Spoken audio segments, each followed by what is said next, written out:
Eleanor Hayes dropped to her knees in the middle of the Kansas Trail, her baby still pressed against her chest. She hadn't eaten in 2 days. The mule was dead. The wagon wheel was split.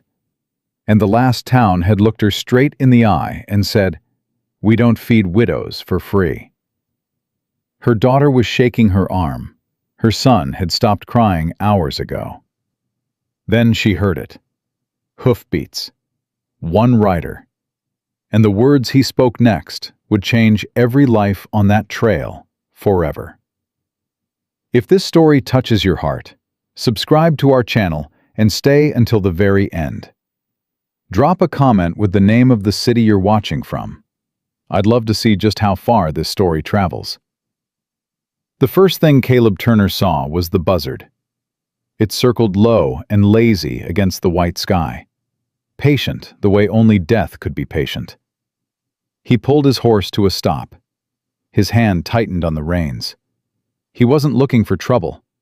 Hadn't looked for anything in over a year. He rode because riding meant not standing still, and standing still meant thinking, and thinking meant remembering the 2 graves he dug with his own hands back in Abilene. But the buzzard circled again, and Caleb Turner, for all his wanting to be left alone, couldn't ride past a circling buzzard without knowing what lay beneath it. He nudged the horse forward. The trail bent around a shallow ridge, and that's when he saw them. A woman on her knees in the dust. A baby clutched to her chest. A girl, maybe 10, pulling at the woman's sleeve. A boy, maybe 6, sitting perfectly still beside a broken wagon wheel, staring at nothing. Caleb didn't move right away. He studied the scene the way a man studies a river before crossing, looking for what might pull him under. The woman's dress was torn at the shoulder. Her bonnet had fallen back. Her lips were cracked white and her arms trembled. But she did not let go of that baby. The girl looked up at him. Her eyes were wide and dry. No tears left. "Please," she said. One word.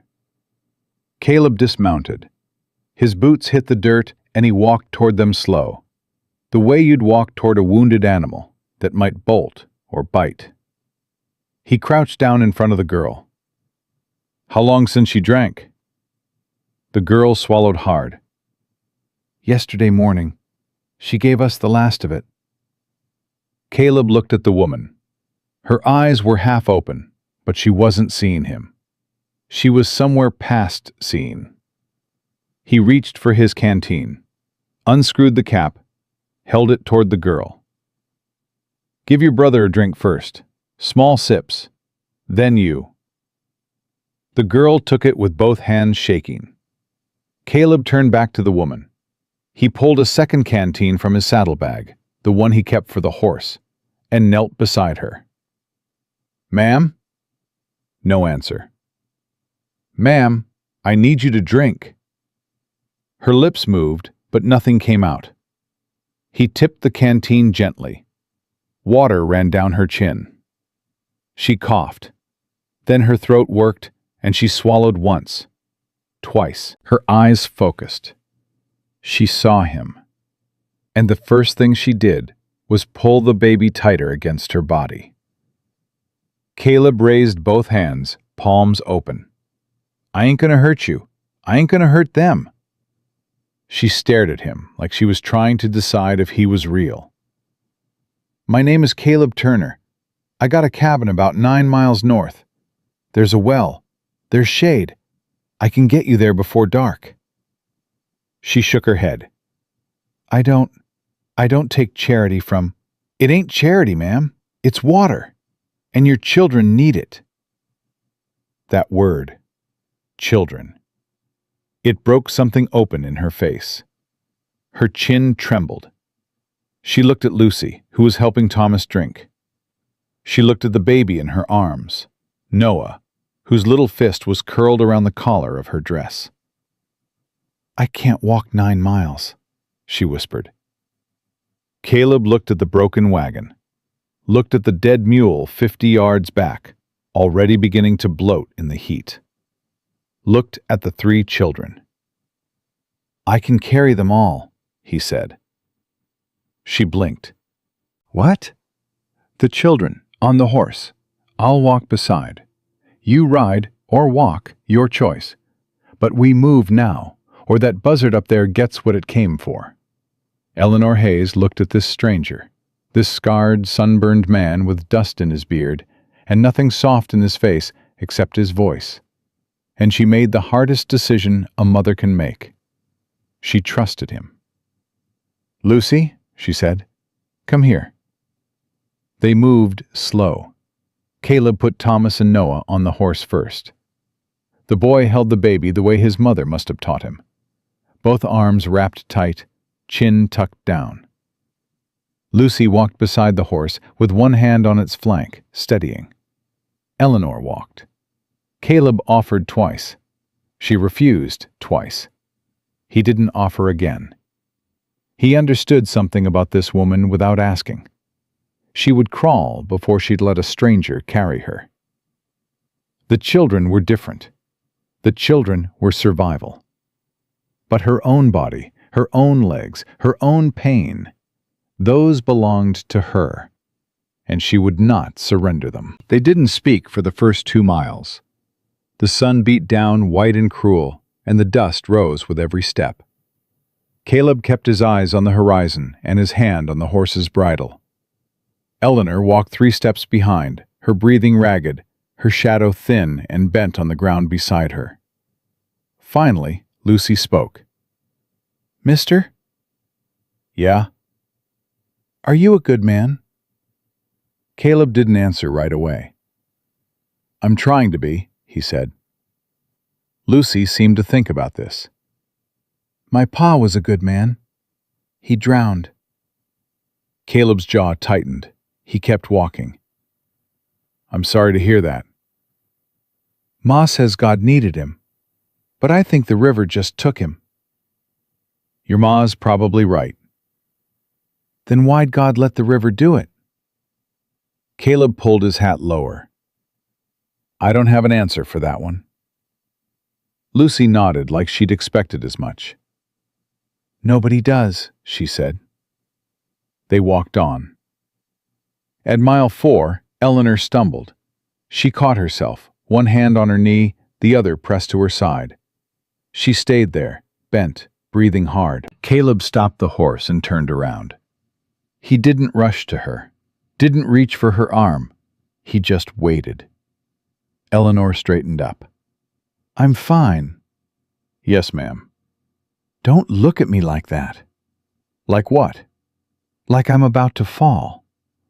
"Wasn't thinking that." "What were you thinking?" Caleb pushed his hat back and wiped the sweat from his forehead with his sleeve. "I was thinking you'd been walking on nothing but grit for about 30 miles, and grit don't fill a stomach." He pulled a strip of dried beef from his saddlebag, held it out. She stared at it. "Take it," he said. "It ain't pride, it's jerky." Something flickered across her face, almost a smile, not quite. She took it. They kept moving. By mile 6, Thomas had fallen asleep against the horse's neck, Noah cradled in his small arms. Lucy had stopped talking. The heat had stolen the last of her energy, and she walked now with her head down, feet shuffling. Caleb lifted her under the horse without asking, for people who needed help and hated needing it. "Your girl's strong," Caleb said. "She shouldn't have to be." "No, ma'am, but she is." Eleanor wiped her face with the back of her hand. Dust and sweat and something else. "My name is Eleanor. Eleanor Hayes. My husband was William. He died 8 months ago trying to cross the Solomon River with a loaded wagon. Horse spooked. Current took him." Caleb nodded. "I tried to reach my brother in Lawrence. He wrote me back and said he didn't have room." Her voice thinned. "His house has 6 bedrooms. I know because I helped his wife pick the curtains." Caleb said nothing. "Every town since then, same story. We ain't got room for a widow with 3 kids. Like we're furniture somebody left on the road. Some people got small hearts. Some people got no hearts at all. She stumbled again. This time, Caleb did step forward. Not to catch her, just to stand close enough that if she fell, she wouldn't hit the ground. She didn't fall. She kept walking. 9 miles took them 4 hours. The sun was sliding toward the horizon when Caleb's cabin came into view. It wasn't much. Rough-cut timber, a tar paper roof, a well with a rope and bucket, a small corral where a second horse stood watching them approach. But it had walls, and shade, and water. Eleanor stopped at the edge of the property. "This yours?" "Such as it is." "You live alone?" "I do." She looked at the cabin, looked at her children on the horse, looked at him. "Why'd you stop?" she asked. "Ma'am?" "On the trail. A lot of men would have ridden past." Caleb took a long breath. "I nearly did." "What stopped you?" "Your girl. She was pulling your arm, trying to wake you up. And I thought—" He paused. "I've seen that before. A child trying to wake someone who might not get up." Eleanor's breath caught. "Your wife?" "My daughter." His voice went flat and quiet. "Cholera. She was 3. My wife went 2 days later. I buried them both in the same week." The air between them changed. Not warmth, not pity. Something harder than both. Recognition.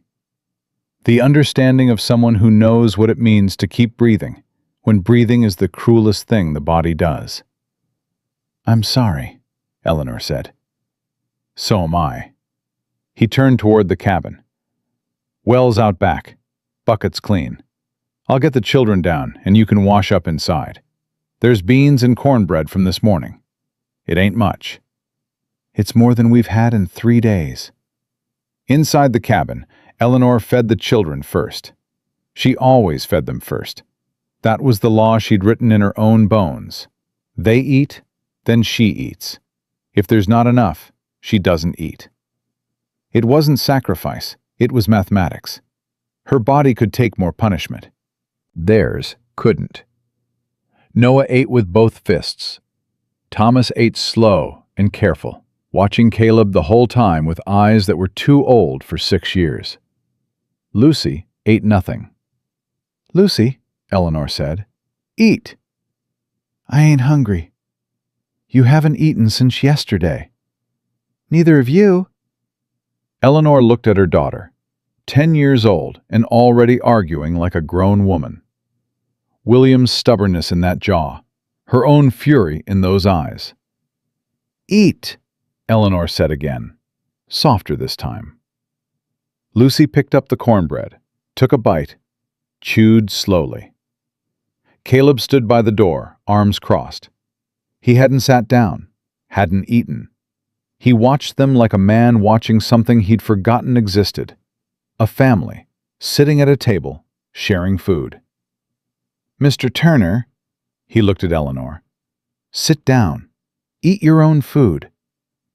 "I'm all right." "You carried 3 children 9 miles in this heat, and you haven't drunk water since you gave me yours. Sit down." He almost smiled. He sat. They ate in silence for a while, the kind of silence that comes after survival. Thick and heavy, and full of things nobody's ready to say yet. Thomas finally spoke. "Mister?" "Yeah, son." "You got a dog?" "No." "How come?" Caleb looked at the boy. "Never thought about it." "We had a dog. His name was Jack. He ran off after Pa died." "Dogs do that sometimes." "Ma said he was looking for Pa." Caleb glanced at Eleanor. She was staring at her plate.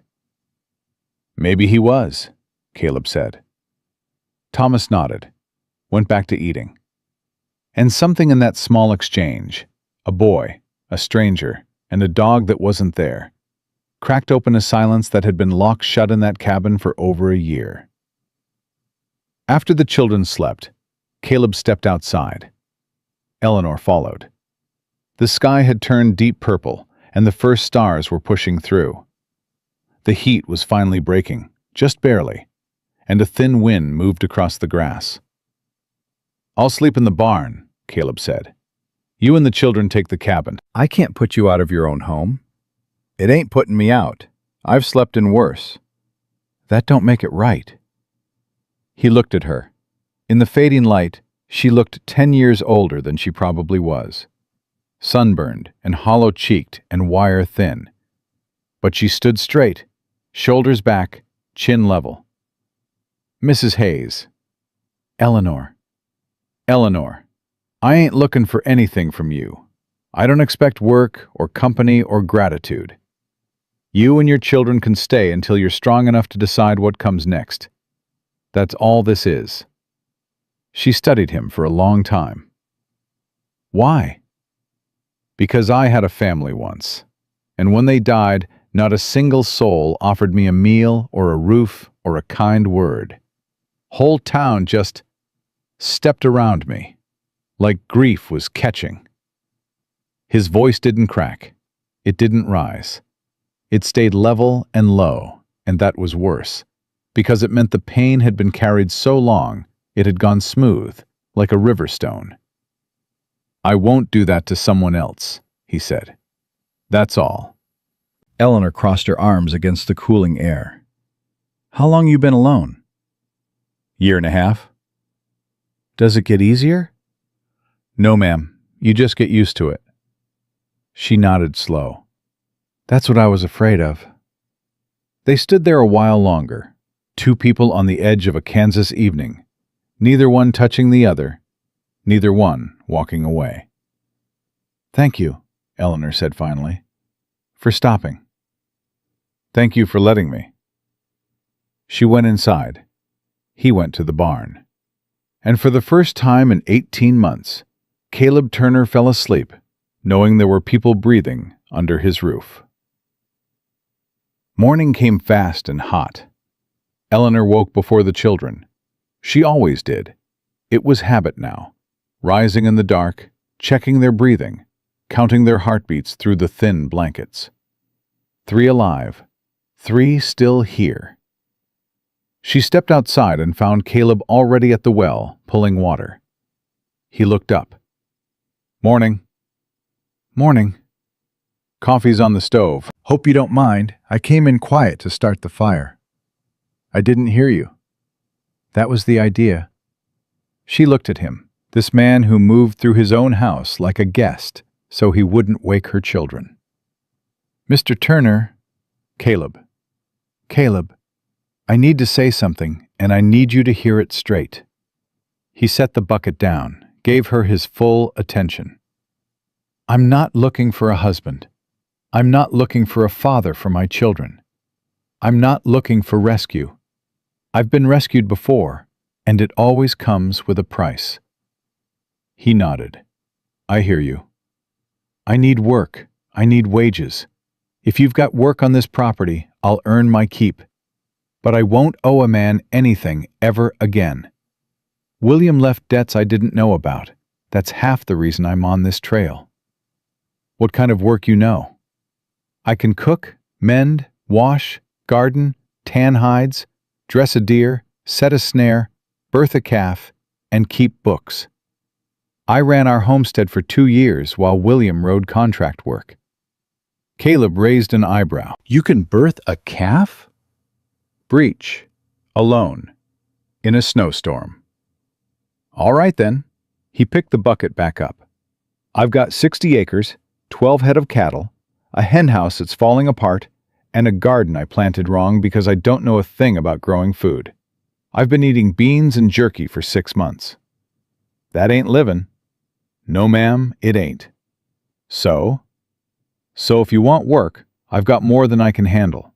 I'll pay fair. You and the children stay as long as you want. You leave when you're ready. No questions." Eleanor looked at the land, flat and wide and brutal under the rising sun. The kind of land that broke people. The kind of land that made people. "One condition," she said. "Name it." "You eat meals with us. No more standing by the door like a stranger in your own house."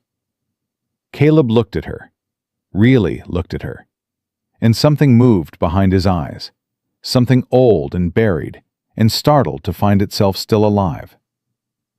"Yes, ma'am," he said. Word traveled fast in small places. By noon, the whole territory seemed to know. Caleb Turner, the man who hadn't spoken to anyone in town for a year, had brought home a widow with 3 children. Old Hattie Dawson heard it from the feed store clerk. "He carried them off the trail, 3 little ones, and her half dead from walking." Hattie shook her head. "That man's got more hurt in him than sense. Maybe that's why he done it. Or maybe he's just fool enough to think he can fix what broke him." At the general store, a different conversation. Silas Granger leaned on the counter, rolling a coin between his fingers. "Turner still ain't got a real deed on that land, does he?" The clerk shrugged. "Filed a claim. Hasn't been surveyed proper." "Interesting." Granger pocketed the coin. 60 acres of prime grazing land, held by a man who can barely hold a conversation. "He ain't bothering nobody, Silas. He's bothering me. That land connects my east range to the creek. I need it." "Then make him an offer." Granger smiled, thin and cold. "I intend to." Back at the cabin, Eleanor had already started. She cleared out the henhouse by mid-morning, repaired 2 of the nesting boxes with scrap wood she found behind the barn, set Lucy to collecting eggs, only 4, but 4 more than yesterday. Thomas she put to weeding the garden. "But Ma, I don't know what's a weed." "If it ain't corn, pull it." "What if it's a flower?" "Flowers don't feed babies. Pull it." Thomas sighed and got to work. Noah she kept on her hip while she inspected the garden. Caleb hadn't lied. He'd planted wrong. Rows too close. Corn next to tomatoes, which would shade them out. Beans with no poles to climb. She shook her head. "You really don't know the first thing about growing food." Caleb was mending a fence 20 feet away. He didn't look up. "I know how to grow cattle." "Cattle don't need straight rows." "That's why I like them." Eleanor almost laughed. She caught it in her throat and pushed it down, surprised by it, the reflex of joy. It had been so long she almost didn't recognize it. She replanted the beans before lunch. Lunch was salt pork, biscuits, and the 4 eggs scrambled together. Eleanor made Caleb sit at the table. He did, but he sat at the far end, like he was still getting used to the idea that someone else was in the room. Lucy watched him across the table. "Mr. Turner?" "Miss Lucy." "How'd you get that scar?" Eleanor put down her fork. "Lucy, that ain't polite." "It's all right," Caleb said. He touched the line that ran from his left ear to his jaw. "Horse threw me into a fence post 3 years ago." "Did it hurt?" "Like the devil." "Did you cry?" "I don't recall." "Pa said men don't cry, but I saw him cry when Noah was born. He said it was dust." Caleb looked at the girl, steady and unblinking. "Your pa sounds like he was honest when it counted." Lucy smiled, small and quick and gone. "He was." Thomas looked up from his plate. "Are we going to live here now?" The table went silent. Eleanor looked at Caleb. Caleb looked at Eleanor. "We're staying for a while," Eleanor said carefully. "How long's a while?" "As long as we need." "I like it here," Thomas said. "It's quiet. Nobody yells." Something passed across Caleb's face. He stood up and took his plate to the basin. "I'll be in the barn," he said, and walked out. Eleanor watched him go. She understood. The boy had said something ordinary, and it had hit Caleb like a fist, because ordinary was exactly what he'd lost. Quiet meals, a child's voice at a table, the small, devastating normalcy of being needed. She cleared the dishes and did not follow him. Some things a man had to walk through alone. That evening, Eleanor put the children to bed early. Thomas fell asleep in minutes. Noah was already gone, curled on the mattress like a small, warm stone. Lucy lay awake, staring at the ceiling. Ma? Yeah, baby. Is he sad? Who? Mr. Turner. Eleanor stroked her daughter's hair. I think so. Because of his family? Yeah. Are we going to make him sadder, being here? Eleanor's hands stilled. Why would you think that? Because we remind him of what he lost. 10 years old, asking questions that would break a philosopher. Maybe at first, Eleanor said, but sometimes being reminded is what brings you back. Back from where? From the place you go when you stop letting people in. Lucy turned on her side. I think he's nice. I think so too. Pa would have liked him. Eleanor closed her eyes. Yeah, he would have. She waited until Lucy's breathing slowed, then stepped outside. Caleb was on the porch. He hadn't gone to the barn after all. He was sitting on the step, whittling something small. He didn't look up when she sat beside him. "Kids asleep?" he asked. All 3. Good. The night was wide and dark and full of stars. Somewhere, a coyote called out once, and then fell silent, like even the animals knew better than to disturb this particular quiet. My daughter asked if we're making you sadder, Eleanor said. Caleb's knife stilled. Being here. He was quiet for a long time. This morning, he said, I woke up and heard a child laughing. Thomas was chasing a hen around the yard. And I stood in that barn and I couldn't move, because for just a second, 1 second, I thought it was my Emma. Eleanor didn't touch him, didn't reach for his arm. She just sat there, close enough that he could feel the warmth of another person, which is sometimes the only medicine that matters. Then the second passed, Caleb said, and it was just a boy chasing a chicken, and I was glad. Not because it wasn't Emma, but because a child was laughing on this land again. He went back to whittling. You ain't making me sadder, Eleanor. You're making this place remember what it was supposed to be. She sat with him until the stars moved. Neither spoke. Neither needed to. Then she went inside, and he went to the barn, and the cabin held 4 sleeping souls instead of 1. And somewhere out in the dark Kansas night, a man named Silas Granger was drawing up papers to take it all away. 3 days passed before Silas Granger made his move. Eleanor was hauling water from the well when she saw the rider coming up the south trail. She set the bucket down and wiped her hands on her apron. The horse was too fine for a ranch hand, the saddle too polished, the man sitting on it too clean for anyone who worked honest ground. She called out without turning her head, "Caleb!" He came around the side of the barn, hammer still in his hand. He saw the rider and stopped. You know him? Eleanor asked. Silas Granger, cattle broker. Owns most of the range east of here. What's he want? Nothing good. Granger pulled up 20 feet from the well and smiled down at them like a man inspecting livestock he intended to buy cheap. Turner, he tipped his hat. Ma'am. Caleb didn't move. Granger. Heard you got company. Thought I'd pay a neighborly visit. You ain't my neighbor. Granger laughed, short and dry. Well, not yet. He swung down from his horse, slow and deliberate. Took his time pulling off his gloves. Nice little place you got here. 60 acres, right? You know what it is. I do. I also know your claim ain't been surveyed proper. Filed it with the territory office, sure. But no survey, no witness marks, no formal deed. Caleb's hand tightened on the hammer. I filed legal. You filed paper. Paper ain't land, Turner. Paper's just paper, until a judge says otherwise. Granger looked around the property.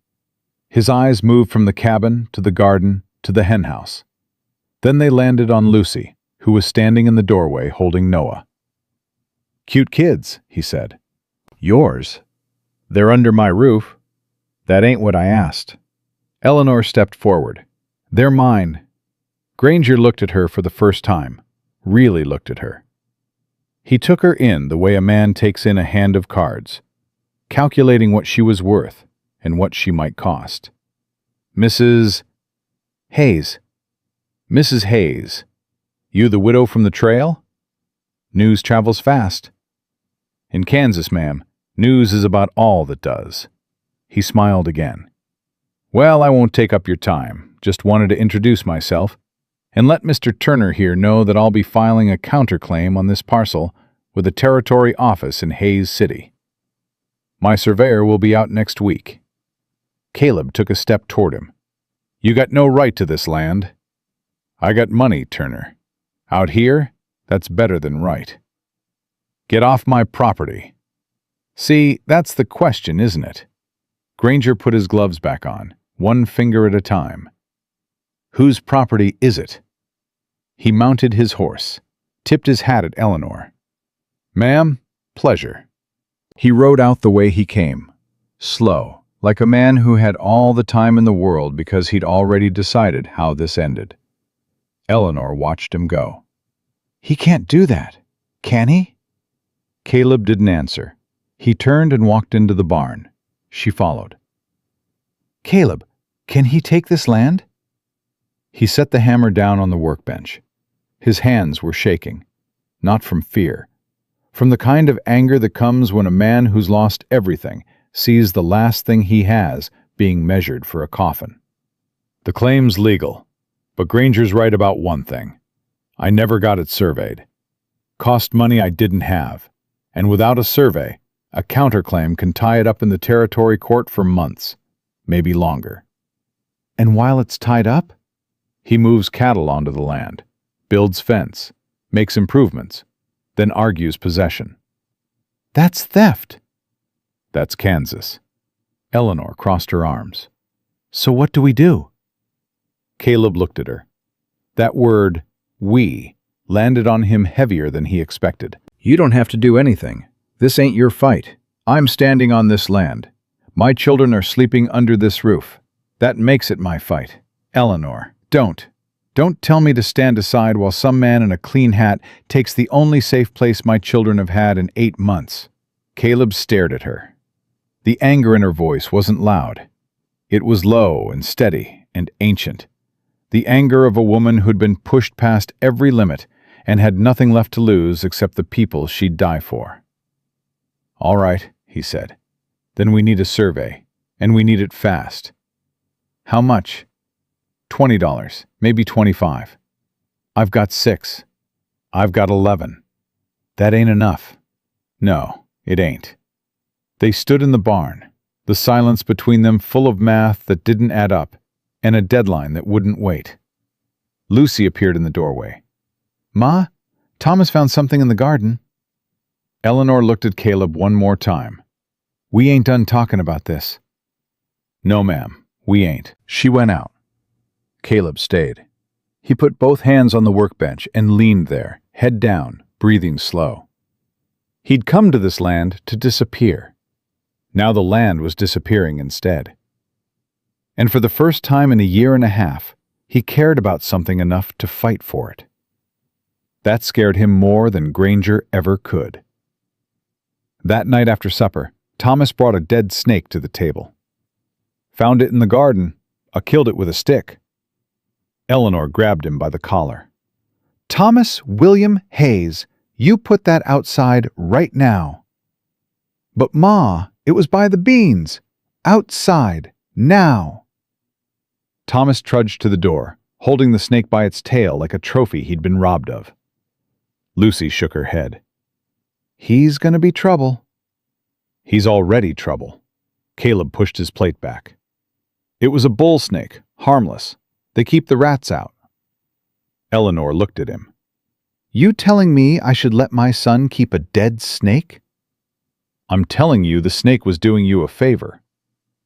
The snake is dead, and your rat problem just got worse.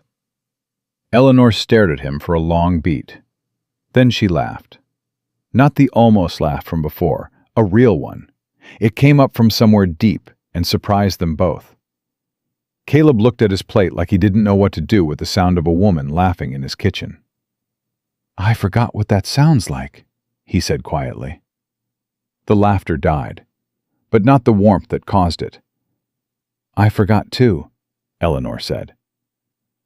Thomas came back inside, snakeless, and sat down hard. Can I have more biscuits?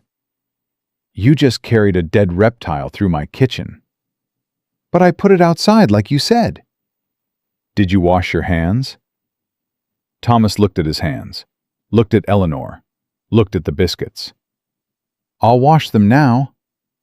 You'll wash them twice. He went to the basin, muttering something about snakes being cleaner than people. Caleb caught Eleanor's eye across the table, and something passed between them. Not romance, not desire, but the simple, staggering recognition that this was what a family sounded like, and both of them had been starving for it. The next morning, Caleb rode to town. He didn't tell Eleanor where he was going. He said he needed supplies, and he'd be back by afternoon. She didn't ask more. She was learning the shape of his silences, which ones meant thinking, which ones meant hurting, and which ones meant he was about to do something he hadn't decided about yet. Hay City was 9 miles east, a dust-choked collection of buildings clinging to the railroad like ticks on a dog. Caleb hadn't been there in 4 months. Last time was for salt and nails. Time before that, flour. He bought what he needed and left without speaking to anyone, which was exactly how he liked it. Today, he went to the land office. The clerk was a thin man named Pruitt, who wore spectacles too small for his face and spoke like every word cost him money. Turner, haven't seen you in a while. I need my claim surveyed. That costs $25. I know what it costs. You got $25? Caleb put $17 on the counter. Every cent he and Eleanor had between them, minus the grocery money. Pruitt looked at the money, looked at Caleb. That's 17. I can see that.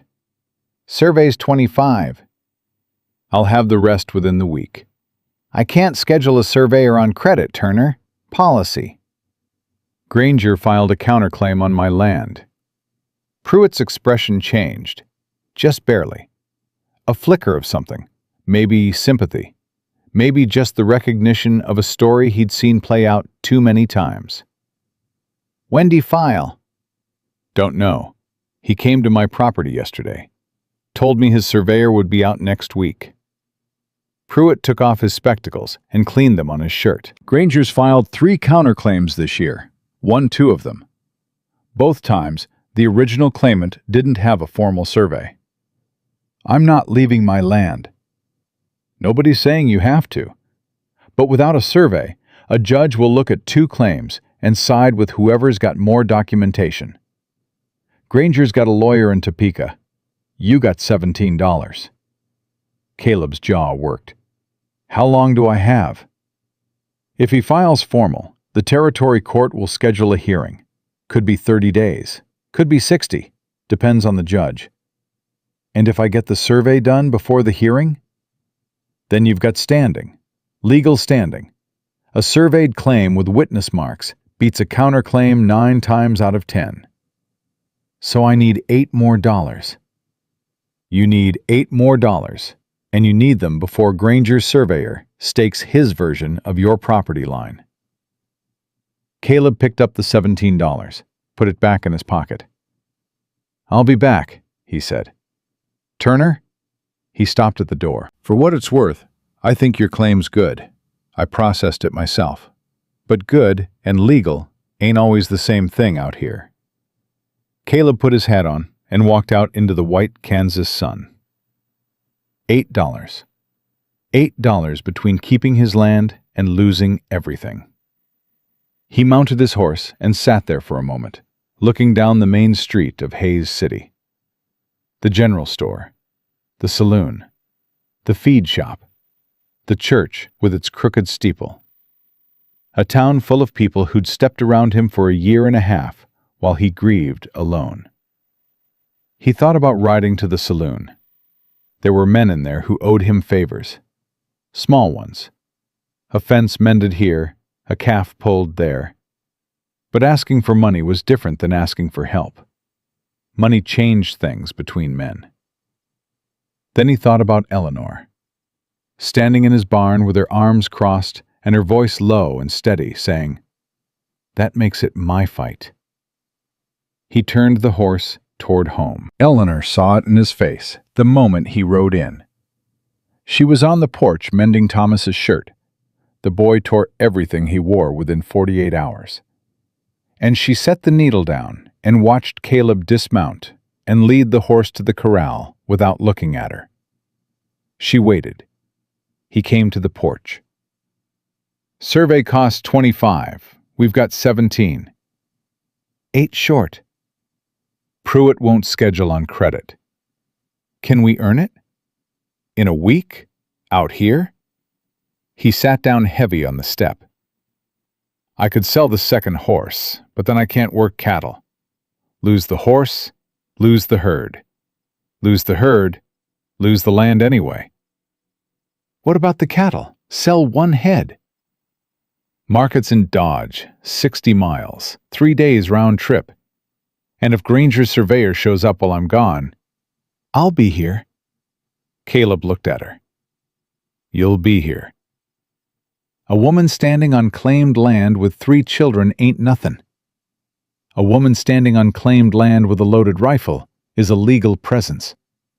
I know the law, Caleb. William taught me." He stared at her for a long time. "You'd hold this place alone." "I held a homestead alone for 2 years. I birthed the calf in a blizzard. I buried my husband in frozen ground with a shovel I could barely lift." Her voice didn't waver. "I can hold a cabin for 3 days." Something shifted in Caleb's face. Not admiration, something deeper. The recognition that this woman wasn't brave because she had no fear. She was brave because she was terrified, and she stood up anyway. "All right," he said. "I'll leave at dawn. Take the best steer.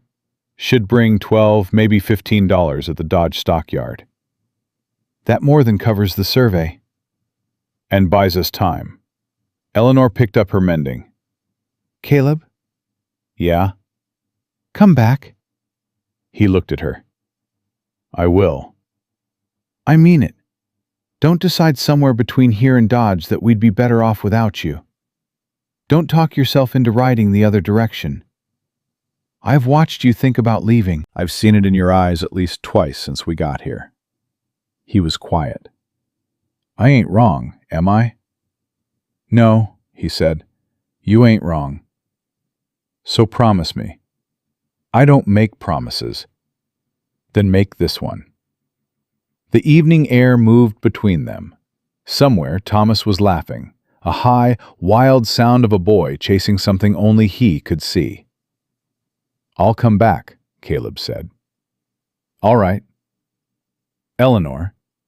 "Yeah?" "Keep the rifle loaded." "It's been loaded since the day I got here." He almost smiled again. It was getting closer to his face every time, like a man remembering how the muscles worked. He left before dawn. Eleanor heard him go. The creak of the barn door, the low murmur of his voice talking to the horse, the soft thud of hooves moving south. She lay in the dark and listened until the sound disappeared. Then she got up, lit the stove, started coffee. The rifle she placed by the front door. Lucy woke next. "Where's Mr. Turner?" "He had business in Dodge. He'll be back in 3 days." Lucy's eyes went to the rifle. "Ma, yeah? Is that man coming back? The one with the clean hat?" "He might." "What do we do if he does?"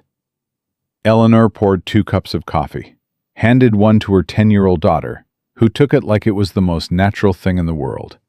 "We do what Hayes women do." "What's that?" "We don't move." Day 1 alone passed quiet. Eleanor worked the garden, fed the chickens, checked the remaining cattle in the near pasture. Thomas helped carry water. Lucy kept Noah in the shade and read to him from the only book they had, a water-damaged Bible with half of Genesis missing. Nobody came. Day 2 was different. Eleanor was at the well just past noon when she saw dust on the south trail.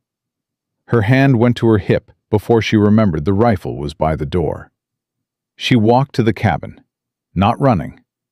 Running told a visitor you were scared. Walking told them you had time because you had a plan. She picked up the rifle and stepped onto the porch. It wasn't Granger. It was a woman. Old, hunched, driving a mule cart loaded with burlap sacks. She pulled up in front of the cabin and squinted up at Eleanor through eyes half closed against the sun. "You the widow Turner brought home?" Eleanor didn't lower the rifle. "Who's asking?" "Hattie Dawson. I live 4 miles west. I bring eggs and gossip, and today I got both." Eleanor studied her. 65 if she was a day. Hands like leather. A face that had been arguing with the Kansas wind for decades and losing gracefully. She lowered the rifle. "Come in."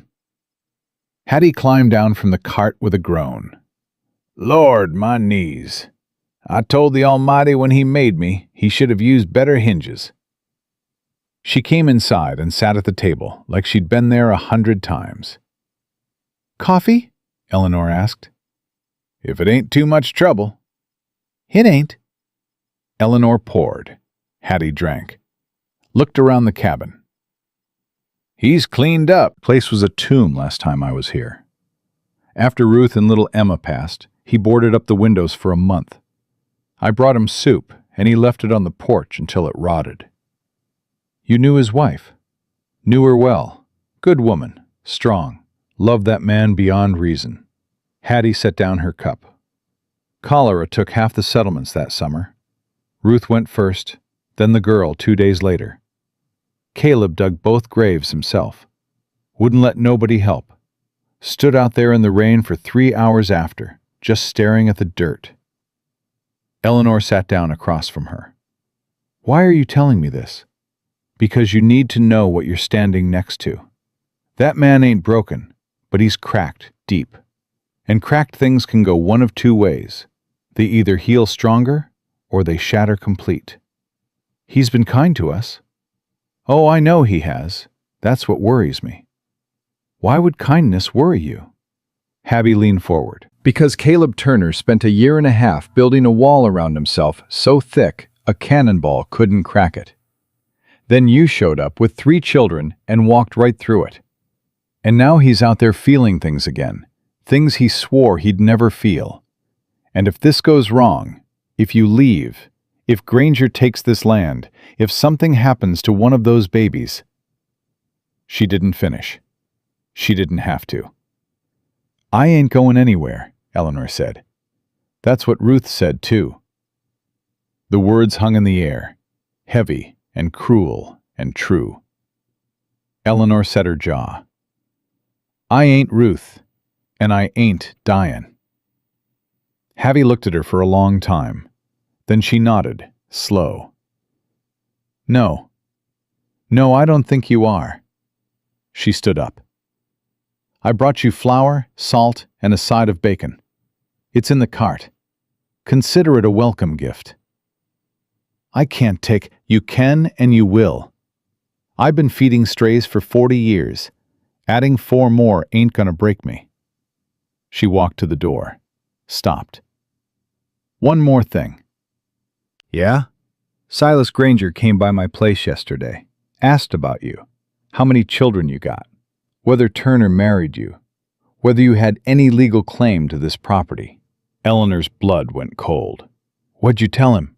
I told him to mind his own business, but that man don't have business. He has appetites, and right now he's hungry for this land.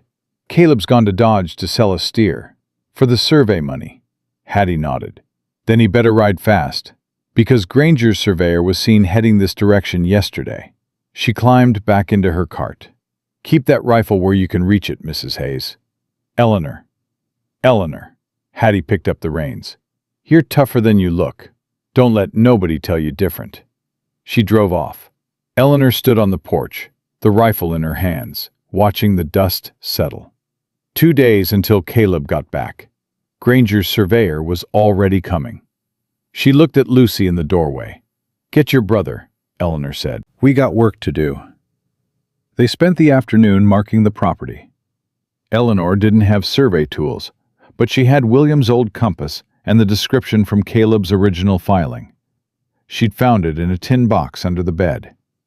60 acres, bounded north by the creek, south by the old wagon road, east by the lightning split oak, west by the stone outcrop.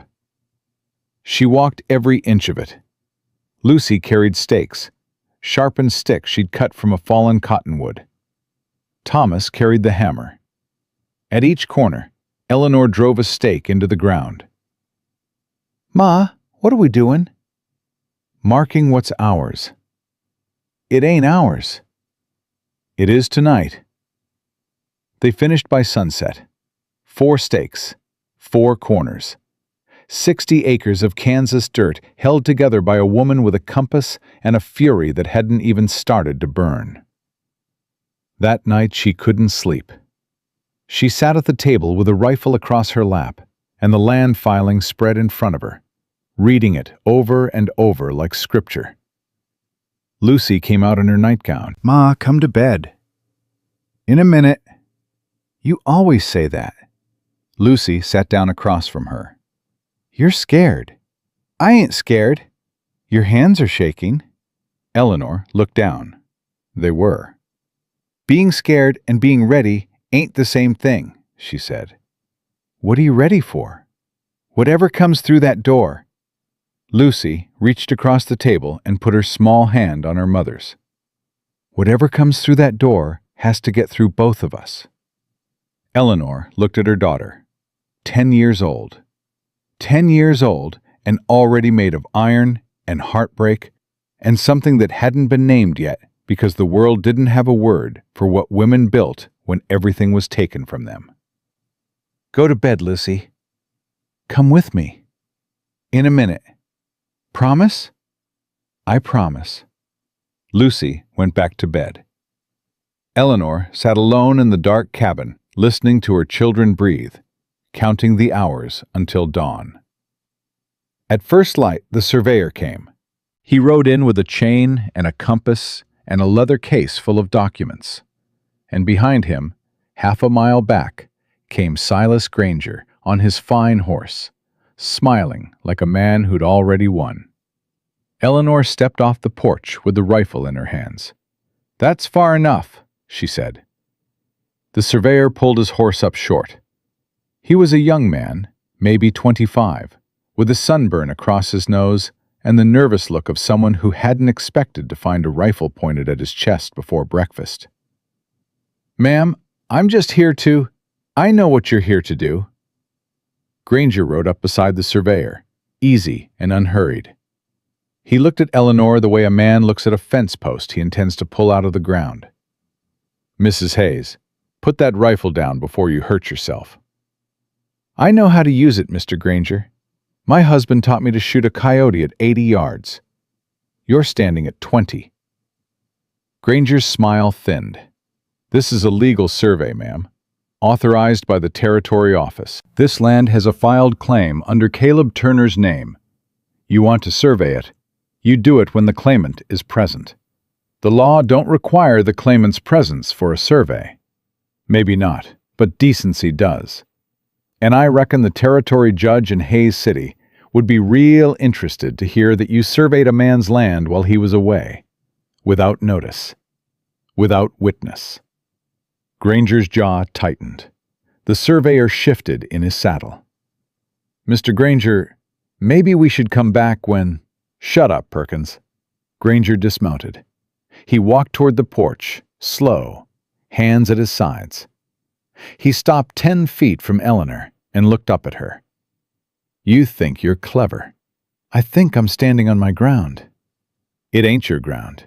It ain't even Turner's ground. Not legally. Not until a survey says so. Then I guess we both got a problem. Because I ain't moving, and you ain't surveying.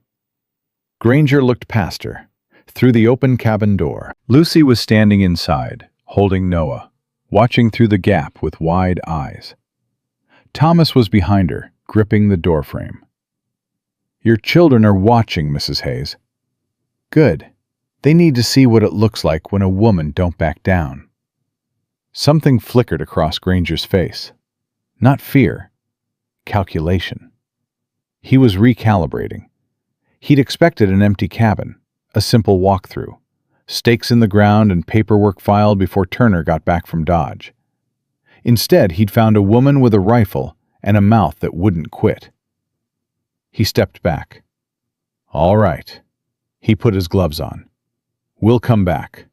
With the sheriff. You do that. And while you're at it, tell the sheriff I've got Caleb Turner's original filing right here on this table. Every boundary marker described. Every corner staked, as of yesterday. Granger stopped. You staked the property? All 60 acres. Compass bearings match the filing description. That ain't a legal survey.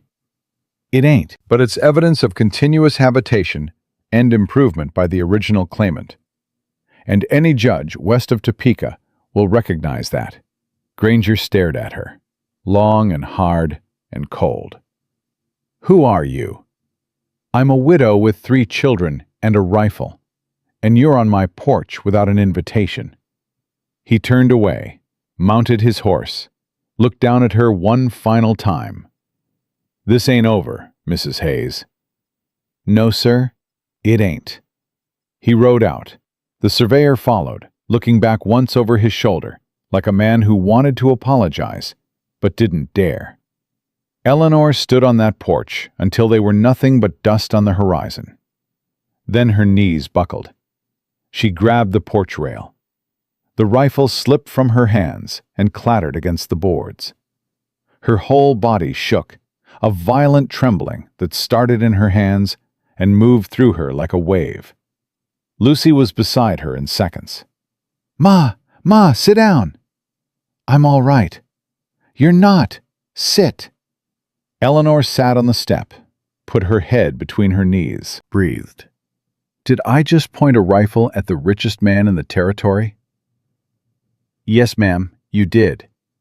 Eleanor looked at her daughter. Your father would have had a heart attack. Pa would have been proud. Eleanor pulled Lucy against her and held on. Held on like the girl was an anchor and the ground was trying to spin away beneath her. Thomas appeared in the doorway. Ma, are the bad men gone? They're gone, baby. Are they coming back? Eleanor looked out toward the trail. Yeah, she said. They're coming back.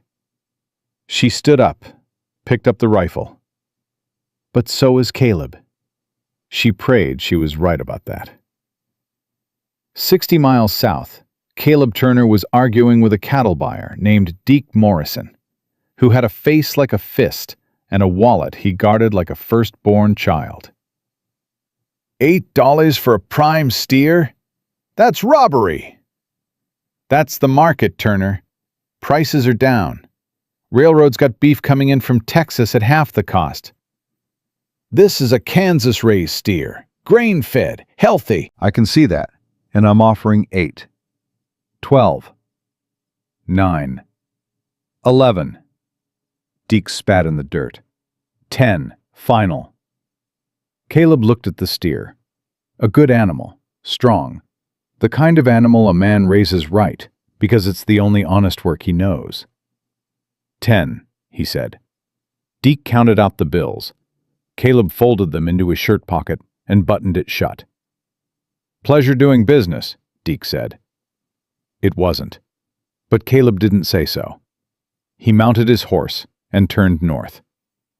$10, plus the 17 he already had. 27. Enough for the survey with $2 to spare. He should have felt relief. Instead, he felt a pull in his chest that had nothing to do with money. He'd been gone 2 days, the longest he'd been away from the cabin since Eleanor and the children arrived. And somewhere in the back of his mind, the part he kept locked and quiet, a voice was saying things he didn't want to hear. You could keep riding, south, west, anywhere. Leave the money with Pruitt. Send word to Eleanor. She's strong enough. She'll manage. You don't have to go back. You don't have to feel this. He rode for an hour with that voice in his head. Then he thought about Thomas at the table, asking if they were going to live there now. He thought about Lucy, handing him coffee like he was already part of her world. He thought about Noah, reaching for his finger one morning and gripping it with a strength that made no sense for something that small. And he thought about Eleanor, standing in his barn saying, "Come back." Not asking, telling. He kicked the horse into a gallop. He rode through the night, pushed the horse harder than he should have, stopped once at a creek to let the animal drink, then mounted again and kept going. The stars wheeled overhead, and the prairie stretched out black and endless in every direction, and he rode through it like a man chasing something he was terrified to lose. He reached the cabin at dawn. Eleanor was on the porch, rifle in her lap, coffee in her hand. She hadn't slept. He could see it in her face, in the bruised half-moons beneath her eyes. She saw him come over the rise and stood up. He dismounted at the corral, led the horse in, pulled the saddle off. His hands were moving automatic, but his eyes kept going to her, standing there on the porch, waiting. He walked to her. "You're early," she said. "I rode through the night." "Why?" He reached into his shirt pocket, pulled out the $10, held it up. "Got 10 for the steer. That gives us 27. Enough for the survey." Eleanor took the money, looked at it, then looked at him. "Granger came yesterday." Caleb's face hardened. "With a surveyor." "What happened?" "I stopped them." "How?" "I stood on the porch with a rifle and told them to leave." Caleb stared at her. "You pointed a rifle at Silas Granger?" "I pointed a rifle in the general direction of Silas Granger. There's a difference." "Eleanor." "He left." "The surveyor left. They'll be back with the sheriff, but I bought us time." Caleb put both hands on the porch rail, leaned there, let out a breath that sounded like it came from the bottom of a well. "You could have been hurt." "I could have been a lot of things. What I was standing, on this land, with your filing papers on the table and your property staked at all 4 corners." He looked at her. "You staked the property?" "Compass bearings from your original filing, every corner marked." "With what?" "Cottonwood stakes and stubbornness."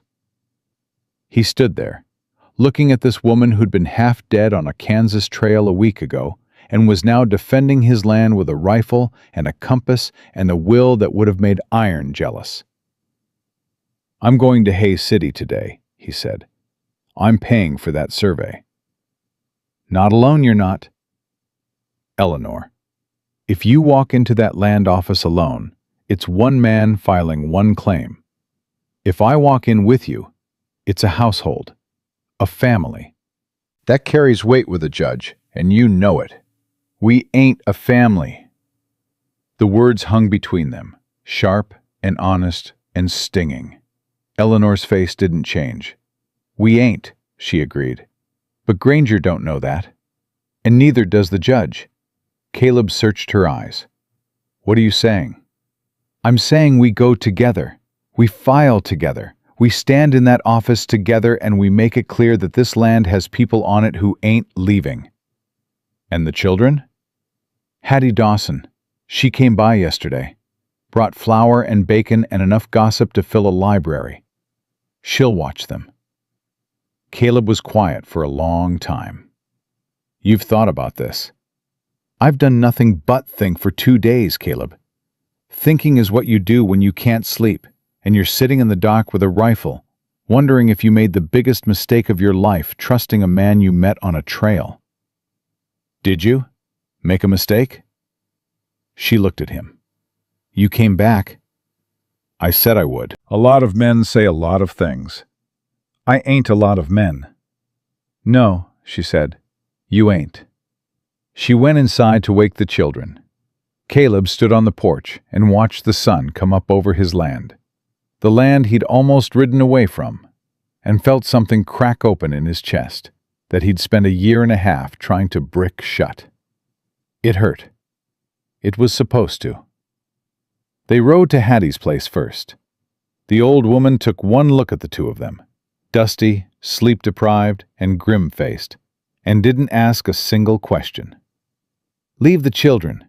I've got pie cooling and a barn full of kittens. They won't even notice you're gone." Thomas was already running toward the barn. "Thomas, mind your manners," Eleanor called. "Yes, ma'am," he yelled without slowing down. Noah went to Hattie's arms like he'd known her his whole life. Lucy stood by the horse, watching Eleanor. "You're going to fight for the land." "I'm going to file papers." "Same thing." Eleanor kissed her daughter's forehead. "Stay with Mrs. Dawson. Help with your brothers." "Ma?" "Yeah. Don't let them take it." Eleanor cupped her daughter's face in both hands. "I won't." They rode to Hayes City. The land office was hot and small and smelled of ink and old paper. Pruitt looked up when they walked in. His eyes went from Caleb to Eleanor and back. "Turner! Back again." Caleb put $25 on the counter. "I want the survey scheduled. Today." Pruitt counted the money, nodded slowly. "I can have a surveyor out by Thursday." "That's 4 days." "That's the earliest I've got." "Granger's already sent his own surveyor to the property. He'll have documentation filed before Thursday." Pruitt leaned back in his chair. "A private survey don't carry the same weight as a territory survey, Turner. You should know that." "I do, but a judge might not look that carefully when Granger's lawyer is standing in front of him with a stack of papers." Eleanor stepped forward. "Mr. Pruitt," he looked at her. "Ma'am?" "I'm Eleanor Hayes. I'm living on Mr. Turner's property with my 3 children. We've been there 10 days. In that time, we've repaired the hen house, replanted the garden, staked the property boundaries, and improved the cabin. All documented." Pruitt raised an eyebrow. "Documented how?" Eleanor reached into her pocket and pulled out a folded piece of paper. She'd written it the night before, a list of every improvement, dated and described, in careful handwriting. "This is a record of improvements made to the property under the original claim. I've also got a copy of Mr. Turner's original filing with boundary descriptions that match the stakes I placed at all 4 corners." Pruitt took the paper, read it, looked at Eleanor over his spectacles. "You staked the property yourself?" "With compass bearings from the filing." "Ma'am, that ain't—" "It ain't a legal survey, I know. But it's evidence of active habitation and improvement by parties associated with the original claimant, which is more than Silas Granger can show for land he's never set foot on." Pruitt was quiet for a moment. Then he took off his spectacles and pinched the bridge of his nose. "You a lawyer, Mrs. Hayes?" "I'm a widow who lost everything and learned real fast how the law works when you ain't got a man to speak for you. Pruitt looked at Caleb. "Where'd you find this woman?" "On the trail." "Well, she's worth more than the $25 you just put on my counter." He picked up a pen. "I'll schedule the survey for Wednesday. 1 day early. Best I can do." "Wednesday works," Caleb said. "One more thing." Pruitt pointed his pen at both of them. "If Granger files before then, the territory court will set a hearing. You'll need to appear, both of you. And you'll need to make the case that this claim has been continuously occupied and improved." "We'll be there," Eleanor said. They walked out of the land office into the bright, hard Kansas sun. Caleb didn't speak for a moment. He stood on the boardwalk and looked at Eleanor like he was seeing something new. "Where'd you learn all that?" "William was bad with money, good with law. He read every territorial statute he could get his hands on. Said a poor man's only weapon was knowing the rules better than the rich man trying to break them." "Smart man." "He was, right up until he tried to cross a flooded river." She said it flat. No bitterness, just fact. "We need to get back," she said. "I don't want the children at Hattie's too long." "Eleanor." She stopped. "What you did yesterday, with Granger, with the rifle." He paused. "Nobody's stood up for me since Ruth died." "I wasn't standing up for you. I was standing up for the land." "Same thing." She looked at him, long and steady. "Yeah," she said quietly. "I guess it is." They mounted up and rode north. Wednesday morning, the territory surveyor arrived. His name was Fletcher. Older man, methodical, with a transit scope and a chain and an assistant who barely looked old enough to shave. Caleb walked the property with them. Eleanor stayed at the cabin with the children, watching from the porch. It took 4 hours. Fletcher measured every boundary, marked every corner with iron stakes, drove witness posts at the quarter sections, wrote everything down in a leather-bound book with a pencil so sharp it could have drawn blood. When he was done, he stood in front of the cabin and handed Caleb a certificate. 60 acres, as described in your original filing. Boundaries confirmed. Witness marks set. This is a legal survey, Mr. Turner. It'll hold in any territory court." Caleb took the paper. His hands were steady, but something behind his eyes wasn't. "Thank you." Fletcher tipped his hat and rode out. Caleb stood there, holding the certificate. Just holding it.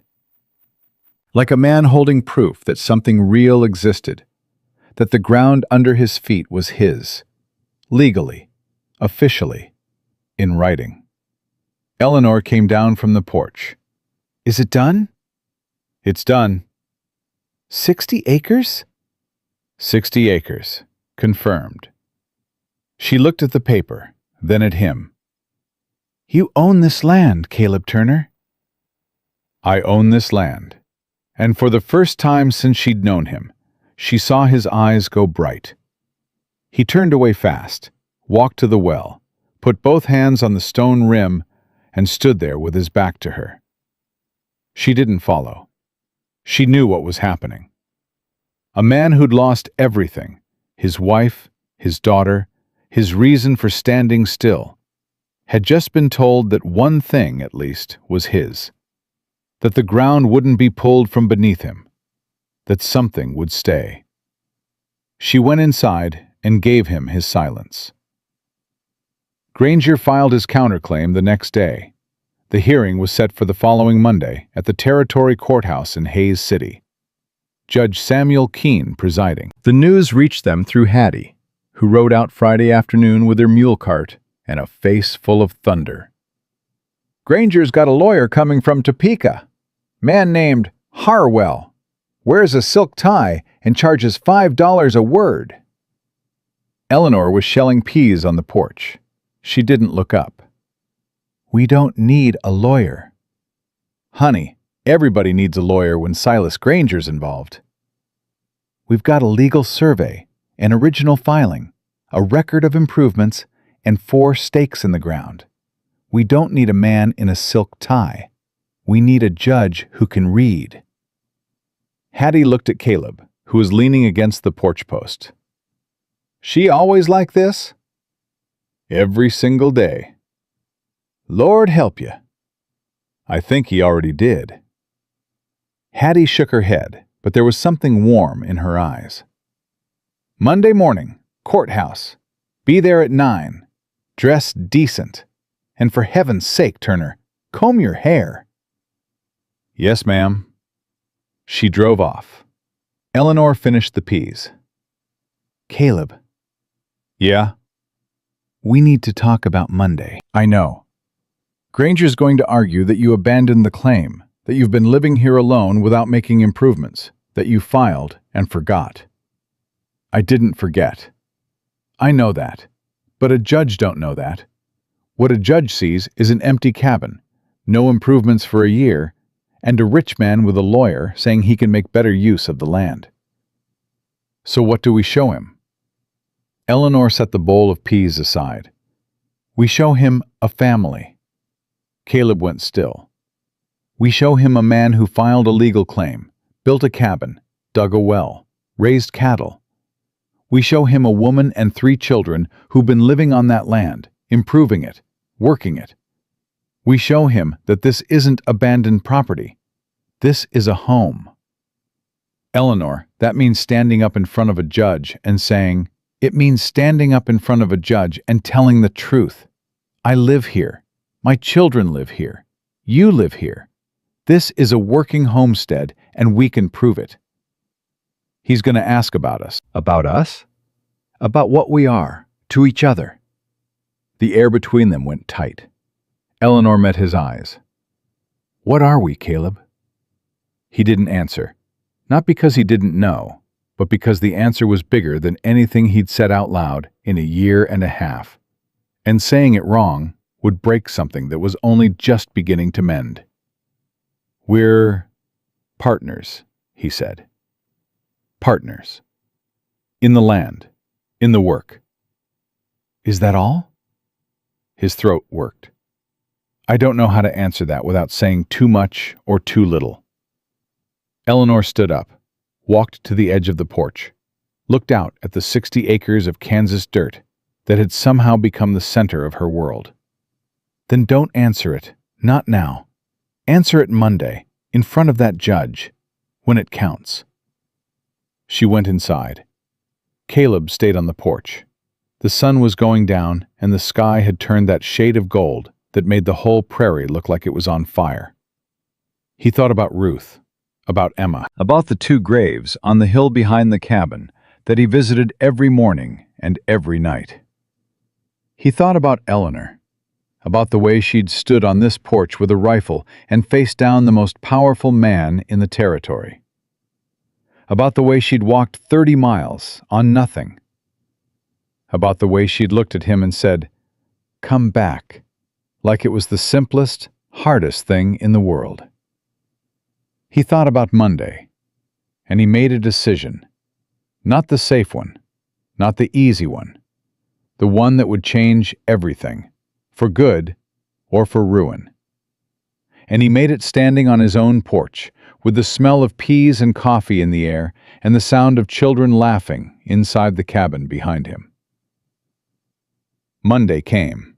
Caleb Turner put on his cleanest shirt, combed his hair for the first time in memory, and drove Eleanor and the children to Hayes City in a borrowed wagon from Hattie Dawson. The courthouse was a single-room building with a plank floor and a judge's bench made from a salvaged church pulpit. Judge Keene sat behind it, a lean man with white hair and steady eyes that looked like they'd heard every lie Kansas had to offer, and were tired of all of them. Granger was already there, silk-tied Harwell beside him, papers stacked on the table like a fortress. Caleb and Eleanor walked in together. Lucy held Thomas's hand. Thomas held Noah. The room went quiet. Granger looked at them and his jaw tightened. He hadn't expected the children. Judge Keene looked over his spectacles. "This the matter of Granger versus Turner? Regarding the 60-acre parcel on the North Fork?" "Yes, Your Honor," Harwell said, standing. "My client has filed a counterclaim based on—" "I know what it's based on. I've read the filing." Keene looked at Caleb. "Mr. Turner, you filed the original claim?" "Yes, sir, 14 months ago." "And you have a survey?" Caleb handed the certificate to the clerk. "Completed last Wednesday. Territory Surveyor, Mr. Fletcher." Keene examined it, nodded. Harwell stood again. "Your Honor, my client contests the validity of the claim on grounds that the property has not been continuously improved or inhabited since—" "Mr. Harwell, I'll get to you in a moment." Keene looked at Eleanor. "And you are?" Eleanor stood. "Eleanor Hayes, Your Honor. I live on the property with my 3 children." "In what capacity?" "I work the land. I've repaired structures, replanted the garden, and maintained the homestead." Harwell cut in. "Your Honor, Mrs. Hayes has no legal claim to—" "I said I'll get to you." Keene's voice could have frozen a river. He looked at Eleanor. "How long have you been on the property?" 12 days. That's hardly—" Keene held up his hand at Harwell without looking at him. "In 12 days, Mrs. Hayes, what improvements have you made?" Eleanor pulled out her list. The clerk took it to the judge. Keene read it. His eyebrows rose slightly. "You repaired the hen house, replanted the garden, staked the property boundaries, and—" He looked up. "Birthed a calf?" "The heifer was struggling, Your Honor. Breech presentation. I turned it myself." A murmur went through the small room. Keene looked at Caleb. "Mr. Turner, do you corroborate this?" "Every word, Your Honor. Mrs. Hayes has done more with that property in 12 days than I managed in a year." Granger shifted in his chair. Harwell stood again, more carefully this time. "Your Honor, regardless of recent improvements, the fact remains that for over 12 months prior, the property showed no evidence of habitation or—" "I was grieving." The room went silent. Caleb stood. His voice was low, but it carried to every corner. "My wife and my daughter died of cholera 14 months ago. I buried them on that land. I stayed on that land. I didn't improve it because I could barely get out of bed in the morning. But I never left. I never abandoned my claim. That land has my family's graves on it, and I will not hand it to a man who wants it for cattle grazing." Keene looked at Granger. "Mr. Granger, have you ever set foot on the property in question?" Granger's lawyer answered. "My client has—" "I asked Mr. Granger." Granger stood. "No, Your Honor, I have not." "Have you made any improvements to the property?" "No." "Have you ever lived on, worked on, or used the property in any capacity?" "No." Keene took off his spectacles, cleaned them, put them back on. "Then I'm struggling to understand on what basis you're filing a counterclaim against a man who has a legal filing, a completed territory survey, continuous residence, and documented improvements." Harwell opened his mouth. Keene stopped him with a look. "The counterclaim is denied. The original claim stands, Mr. Turner. Your survey is entered into the record, and your deed will be formalized within 30 days. He brought down the gavel, one sharp crack that echoed through the room like a gunshot. Granger stood. His face was white. He looked at Caleb, then at Eleanor, then at the 3 children sitting in the front row.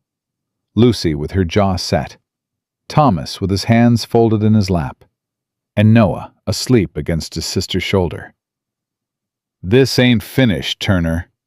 Caleb stepped forward, not threateningly, just forward, close enough that Granger could see his eyes. "Yeah, Granger, it is." Granger turned and walked out. Harwell gathered his papers and followed, silk tie slightly askew. The courtroom emptied. Caleb stood there, holding the survey certificate in one hand. Eleanor touched his arm. "It's yours," she said. "For real this time." He looked at her. Then he looked at Lucy, who was already standing, holding Noah Thomas beside her. "It ain't just mine," he said. Lucy smiled. Thomas tugged his sleeve. "Mr. Turner, can we go home now?" Home. The word landed on Caleb Turner like the first rain after a long drought. Sudden and soft and almost too much to bear. "Yeah, son," he said. "Let's go home." The wagon ride back from Hayes City was the quietest hour Eleanor could remember. Not the silence of fear, not the silence of grief. The silence of people who'd been holding their breath for days and had finally let it go. Thomas fell asleep against Eleanor's shoulder before they cleared the edge of town. Noah was already out, bundled in a blanket on Lucy's lap. Lucy sat straight-backed, watching the prairie roll past, her face older than any 10-year-old's face had a right to be. Caleb drove. He hadn't said more than a dozen words since they left the courthouse. His hands were steady on the reins, but Eleanor could see the tension draining out of his shoulders with every mile, like sand emptying from a glass. She waited. 3 miles from home, he spoke. "I almost didn't stand up." "In the courtroom?" "When the judge asked about the 12 months, about why I didn't improve the land. I almost just said I was busy, or I was working cattle, something that didn't cost anything to say." "But you didn't."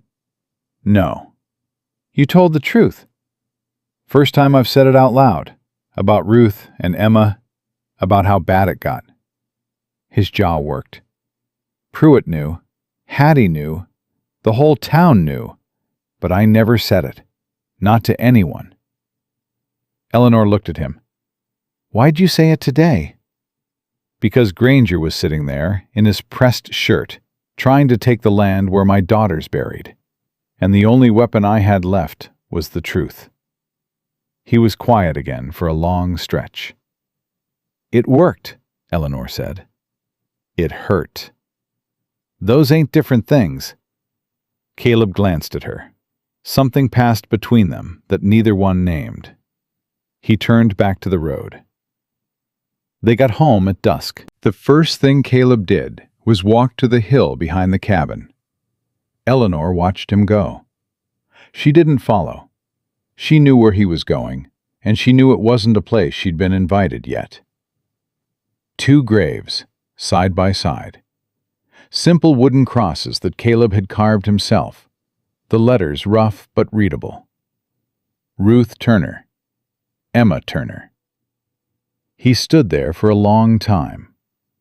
Eleanor put the children to bed, fed the animals, banked the fire, did all the things that needed doing while a man said whatever he needed to say to the people he'd lost. When he came back, his eyes were red, but his voice was steady. "I told them," he said. Eleanor was at the table, mending Thomas's shirt again. The boy was a plague on clothing. "Told them what?" "About the hearing, about the land being safe." He sat down across from her. "About you." Eleanor's hands stilled on the needle. "What about me?" "That you're here. That you stood on the porch with a rifle and ran off Granger. That your girl asked if she was making me sadder. What'd you tell him?" "I told Ruth she'd like you." Eleanor's throat tightened. She looked down at the shirt in her hands. "Would she? She'd have arm-wrestled you for the garden. I'd have won." "Probably." He paused. "She was terrible with plants." "Worse than you?" "Nobody's worse than me." Eleanor almost smiled, pushed the needle through the fabric, pulled the thread tight. "I told her something else," Caleb said. "What?" "That I ain't replacing her. That what she was, nobody replaces that. but that I've been walking around dead for a year and a half, and I don't want to be dead anymore." The cabin was quiet, just the fire popping and two people breathing on opposite sides of a table with a whole world of unspoken things between them. "That's a brave thing to say to a grave," Eleanor said. "It's the truth." "I know it is." She set down the mending. "Caleb, I need to tell you something, and I need you to hear it the way I mean it. All right. I'm grateful to you. For the water on the trail, for the roof, for fighting for this land. But gratitude ain't what's happening here, and we both know it." He didn't move. "I didn't come here looking for a husband. I didn't come here looking for anything except a place for my children to stop running. But something happened in the last 2 weeks that I didn't plan on, and I ain't going to pretend it didn't." "What happened?" "You. You happened. You and your sad barn and your terrible garden, and the way you look at my children like they're the most terrifying, beautiful thing you've ever seen." Caleb's hands clenched on the table. Not anger, the opposite. The effort of holding something in that wanted desperately to come out. "Eleanor, I'm not done." She took a breath. "I loved William. I loved him hard and true, and I will love him till the day they put me in the ground. But William's gone. And I'm here. And you're here. And I will not spend the rest of my life pretending I don't feel what I feel because I'm supposed to be grieving." "Who says you're supposed to?" "Everybody. Every town we pass through. Every woman who looked at me like I was damaged goods. Every man who looked at me like I was available. Grief is supposed to make you invisible. It's supposed to make you sit in a dark room and wait for permission to live again. You don't strike me as someone who waits for permission. I ain't, and neither are you." They looked at each other across that table. "So what do we do?" Caleb asked. "We do what we've been doing. We work. We eat. We raise these children. We build this place. And we stop pretending that's all this is." "It scares me." "It scares me too." "I mean, it really scares me, Eleanor. Last time I let myself have something, God took it. Took it in a week. Ruth was fine on a Monday and gone by Saturday. Emma was playing in the yard, and then she wasn't. I woke up one morning with everything and went to bed with nothing, and I swore I would never—" His voice broke. Not loud, not dramatic. It just stopped, like a rope pulled too tight that finally snaps. Eleanor reached across the table and took his hand. He flinched. She didn't let go. "I can't promise you I won't die," she said. "I can't promise the children won't get sick. I can't promise a single thing about tomorrow. But I can promise you right now, this table, this hand, this minute, and the next one, and the one after that. And that's all anybody ever really has."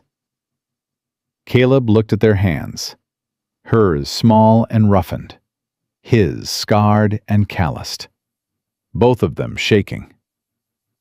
"All right," he said. "All right?" "All right." It wasn't a declaration. It wasn't a proposal. It was something quieter and harder. Two people who'd been gutted by loss, agreeing to stand in the same place and see what grew. Morning brought new work and a new rhythm. Something had shifted between them. Nothing visible. Nothing the children could point to or name. But the air in the cabin was different. Lighter. Like a window had been opened in a room that had been sealed too long. Caleb ate breakfast at the table without sitting at the far end. He sat next to Thomas, across from Eleanor, like a man who'd decided he lived here. "Mr. Turner?" Thomas said through a mouthful of biscuit. "Yeah, son." "Can I help with the cattle today?" "You know anything about cattle?" "No, sir." "Then you're perfectly qualified. Most of what cattle work is not knowing what you're doing and hoping the cows don't notice. Thomas grinned. I can do that. I know you can. Lucy watched this exchange with narrow eyes. Ma? He's being funny. I noticed. He wasn't funny before.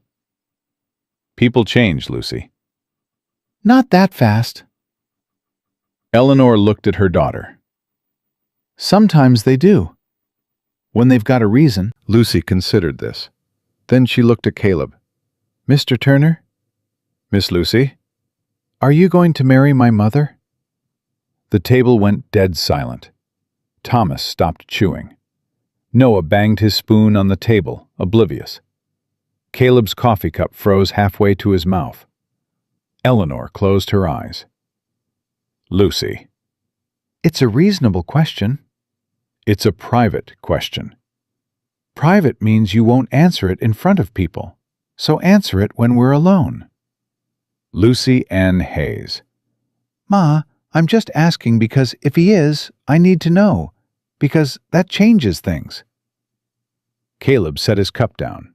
He looked at Lucy with an expression that was part admiration and part terror. What things does it change?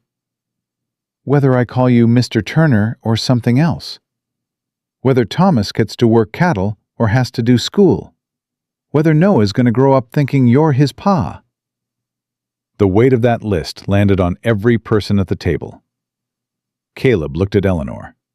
She looked at him. It's too soon for that conversation, Lucy, Eleanor said carefully. No, it ain't. We've been here 2 weeks, and you already look at him different than you looked at anybody since Pa. And he looks at you like he can't figure out if you're going to save his life or ruin it. Caleb blinked. She's 10, he said to Eleanor.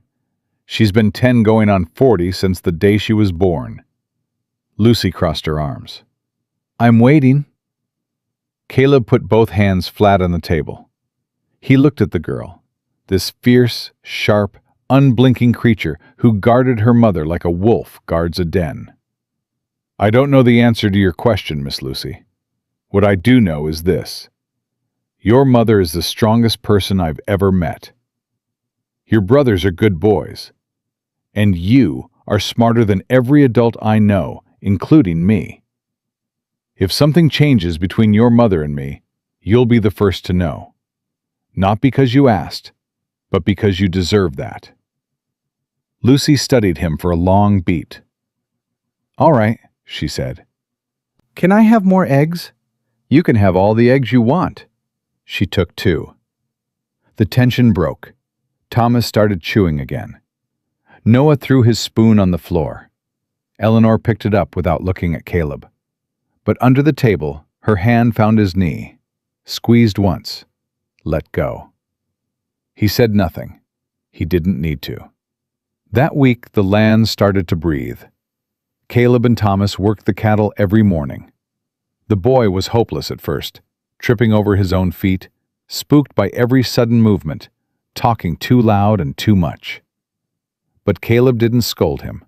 He showed him once, then showed him again, then the third time, with the patience of a man who remembered what it was like to learn something new from someone who mattered. By Friday, Thomas could rope a fence post from 10 feet.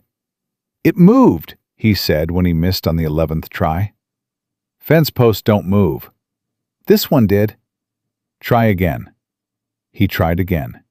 Made it. I did it!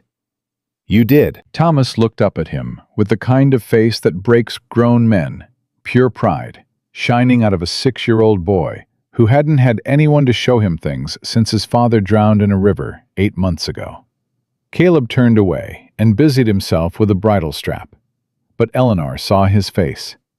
She was hanging laundry 30 feet away, and she saw it, the crack, the flood, the fierce and desperate love of a man watching a boy fill a space he'd sworn would stay empty forever. She didn't say anything. Some things didn't need words. They just needed witnesses. Saturday night, Hattie came for supper. She brought a pie, apple, the crust golden and perfect. "Don't ask me the recipe," she said. "I've killed for less." They ate at the table, all 6 of them. Hattie at one end, telling stories about the early settlements that made Thomas's eyes go wide and Lucy roll hers. And then the buffalo just stood there, right in the middle of Main Street, like he was waiting for the general store to open. "That didn't happen," Lucy said. "It absolutely did. Ask anyone over 60 in this territory. You're the only one over 60 in this territory." Hattie pointed her fork at Lucy. "That girl's going to be a lawyer." "God help us," Eleanor said.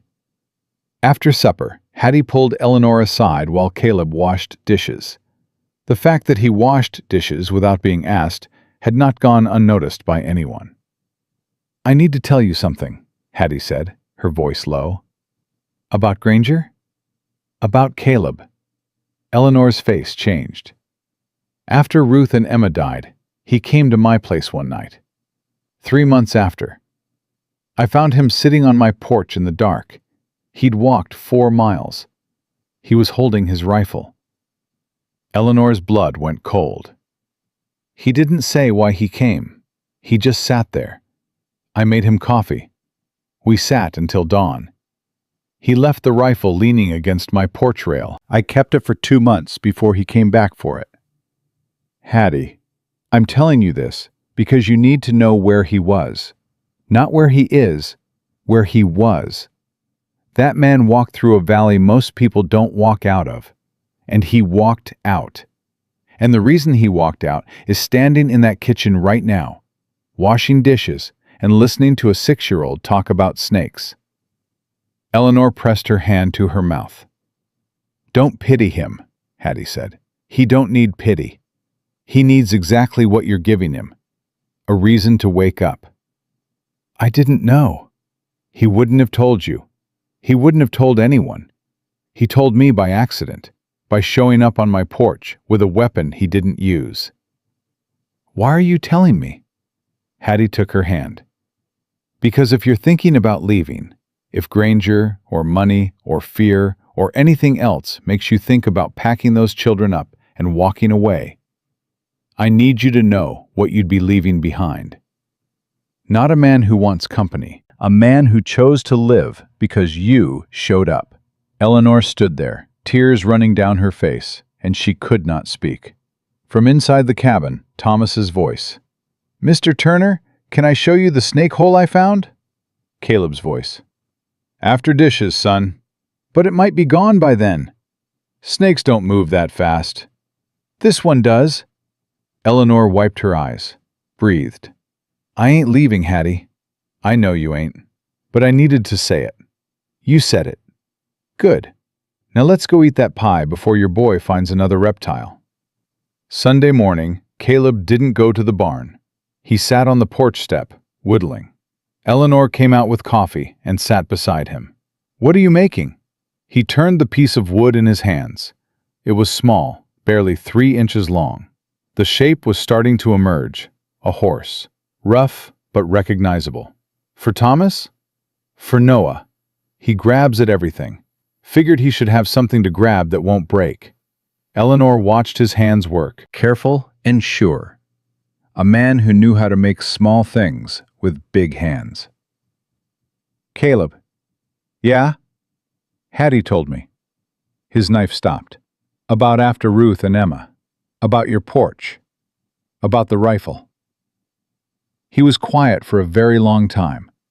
The kind of quiet that comes before a man either opens a door or walls it shut forever. "She shouldn't have told you that." "She needed to." "Why?" "Because I needed to know." "It doesn't change anything." "It changes everything. It tells me what you walked through to get here, to this porch, to this morning. It tells me what it costs you every single day to open that door and sit at that table and let my children climb into your life." He set down the knife, set down the wood. "I'm not that man anymore." "I know." "That night, I walked to Hattie's because I couldn't stay in this cabin alone one more minute. Every wall had Ruth in it. Every corner had Emma. I couldn't breathe without breathing them in. And I thought, if I keep walking, maybe I'll walk far enough that it stops. Did it? No. But I got to Hattie's porch, and she made coffee, and she didn't ask a single question. And somewhere between midnight and dawn, I decided that dying was the one thing I wouldn't do. Because Ruth would have been furious. She would have come back from the grave just to kill me herself for wasting what she fought to give me. Eleanor took his hand. He let her. You remind me of her, he said. Not in how you look, not in how you talk, in how you fight. She fought for everything, for this land, for our family, for every single day like it was worth having. It is worth having. I know that now. He picked up the wooden horse and went back to whittling. Eleanor? Yeah? Lucy asked me if I was going to marry you. She asks everybody everything. Last week, she asked the hen why it wasn't laying more. What'd the hen say? Nothing, but production went up. He turned the wood in his hands. I ain't going to ask you today, or tomorrow, but one day, when the time is right, and the land is settled, and the children are strong, I'm going to ask. Eleanor looked at him, this scarred, quiet, stubborn man who'd carried her children off a trail and fought for his land and told a courtroom the truth about his grief, and carved a tiny wooden horse for a baby that wasn't his. And I'm going to say yes, she said. He nodded, went back to whittling. All right, then. All right. They sat on the porch, side by side, while the Kansas morning spread out warm and wide around them. Inside, Thomas was telling Lucy about the snake hole. Noah was babbling at nothing. The coffee was getting cold, and for the first time in longer than either of them could remember, nothing was wrong. Not one single thing. Then Lucy's voice from inside. Ma, Thomas put a frog in the water bucket. It was already there, Thomas yelled. It was not already there. Eleanor stood up. Caleb didn't move. You gonna help me? She said. I'm gonna let you handle this one. Coward. Strategic retreat, ma'am. She went inside. He kept whittling. And the cabin held them all, imperfect, scarred, stubborn, alive, in the only way that mattered. Together, choosing it, every single day. Caleb held up the little wooden horse, studied it, blew the dust off. It wasn't perfect. The legs were uneven, the mane was rough. But it would hold. It would last. And a small hand would grip it and carry it everywhere. And years from now, a grown man named Noah would hold a tiny wooden horse and remember the summer his mother collapsed on a Kansas trail, and the stranger said, I can carry them all. And he did. Not because he was strong, because he decided to stay. 3 weeks after the hearing, a letter came. Caleb found it in the mailbox at the crossroads. A wooden post nailed to a fence with a territory rider dropped whatever needed dropping. He didn't open it on the road. He tucked it inside his shirt and rode home with it burning against his chest like a coal. Eleanor was in the garden when he got back. She'd coaxed more out of that dirt in a month than he'd managed in 14. Tomatoes were coming in. Beans were climbing the poles she'd built from stripped branches. Even the corn was standing taller, like it knew better than to disappoint her. She looked up when he dismounted. What's wrong? Nothing's wrong. Your face says otherwise. He pulled the letter from his shirt, held it up. From the territory office. Eleanor wiped her hands on her apron and walked to him. She looked at the envelope. Official seal. Stamped. Open it. You open it. It's your land. Open it, Eleanor. She took it, tore the seal, unfolded the paper, read it once, read it again. Her hand went to her mouth. "What?" Caleb said. She handed it to him. He read it. His lips moved with the words, but no sound came out. Then he read it again, slower, like he needed the letters to carve themselves into his brain before he'd believe them. "Deed," he said. "Formal deed. 60 acres. Caleb Turner. Recorded and filed with the Kansas Territory Land Office. It's yours. Legally. Permanently. Nobody can take it." Caleb folded the paper carefully, put it back in the envelope, put the envelope in his shirt pocket. Then he sat down in the dirt, just sat down, right there in the yard, like his legs had decided they were done holding him up. Eleanor sat down beside him. They sat in the dirt together, two grown people who should have been working, and neither one of them spoke for a full minute. Thomas came running around the corner of the cabin. "Ma, there's a—" He stopped. "Why are you sitting in the dirt?" "Because sometimes that's where you need to be," Eleanor said. "Can I sit in the dirt too?" "Come here." He plopped down between them. Noah was crawling behind him. The baby had figured out locomotion 2 days ago, and now nothing was safe below knee height. Lucy appeared on the porch. "Are we having a meeting in the yard?" "Come sit," Caleb said. Lucy came down and sat cross-legged in front of them. Noah crawled into her lap. Caleb pulled out the letter. "This says the land is ours. Official. Permanent." "Does that mean nobody can take it?" Thomas asked. "Nobody can take it. Even the man with the clean hat?" "Even him." Thomas pumped his fist. "Good. I don't like him." "Nobody likes him, Thomas." Lucy took the letter, read it with the seriousness of a judge reviewing a verdict. "It says Caleb Turner. Just your name." "That's right." "Should it say Ma's name too?" The question landed like a stone in still water. Caleb looked at Eleanor. Eleanor looked at the dirt. "That's a conversation for another day," Eleanor said. "You keep saying that." "Because it keeps being true." Lucy handed the letter back. "I think it should say both your names, that's all." She stood up, collected Noah, and went inside. Thomas scrambled after her. "Lucy, wait, I want to show you the frog." "If you bring that frog inside, I will end you, Thomas." Their voices faded into the cabin. Caleb and Eleanor sat alone in the yard. "She ain't wrong," Caleb said. "About what?" "About the name on the deed." Eleanor pulled her knees up, wrapped her arms around them. "Caleb, don't do this because a 10-year-old told you to." "I ain't doing it because she told me to. I'm doing it because I've been thinking about it every day since the courthouse, and I'm tired of thinking." "What are you saying?" "I'm saying I want your name on that deed. And I know only one way that happens." Eleanor's breath caught.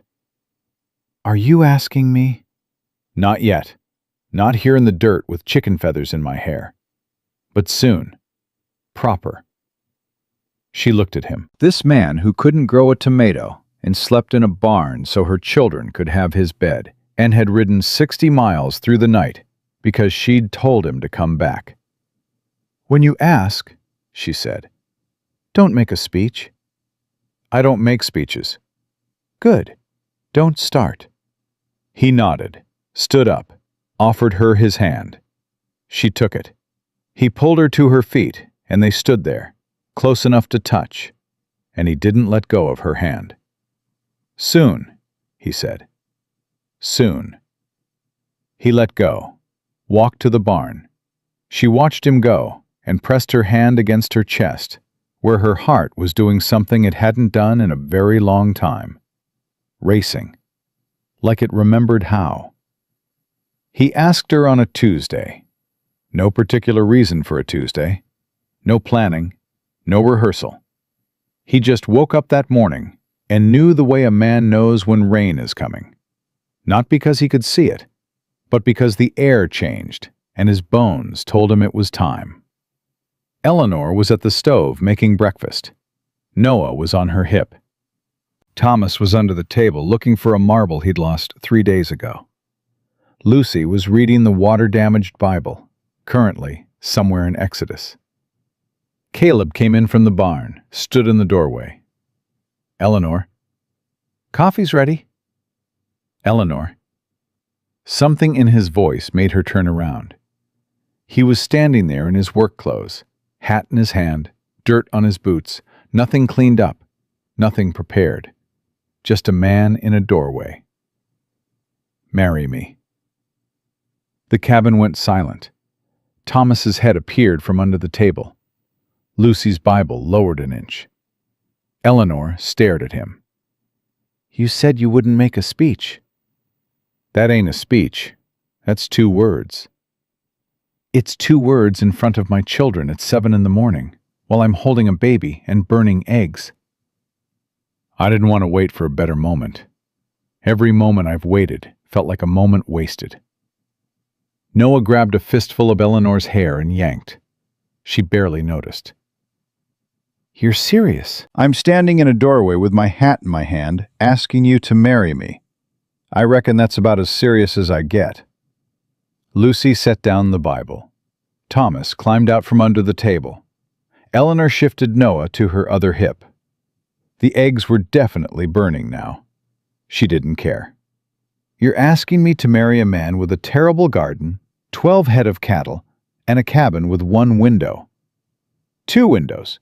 I put in the second one last week. When? While you were sleeping. Wanted it to be a surprise. You put in a window while I was sleeping? I'm quiet. You're insane. Probably. She looked at her children. Thomas was grinning so wide his face might split. Lucy's expression was unreadable. Careful, watchful, protective. Noah was eating Eleanor's hair. Lucy, Eleanor said, you started this. What do you think? Lucy looked at Caleb, long and hard. The same look she'd given him the first day, sitting at his table, measuring him with eyes too old for her face. Do you love her? Lucy asked. Lucy, Eleanor started. I'm asking him. Caleb looked at the girl. He didn't flinch, didn't dodge. I love all of you, he said. Your mother, yes. But you too, and Thomas, and that baby who just ate a button off my shirt yesterday.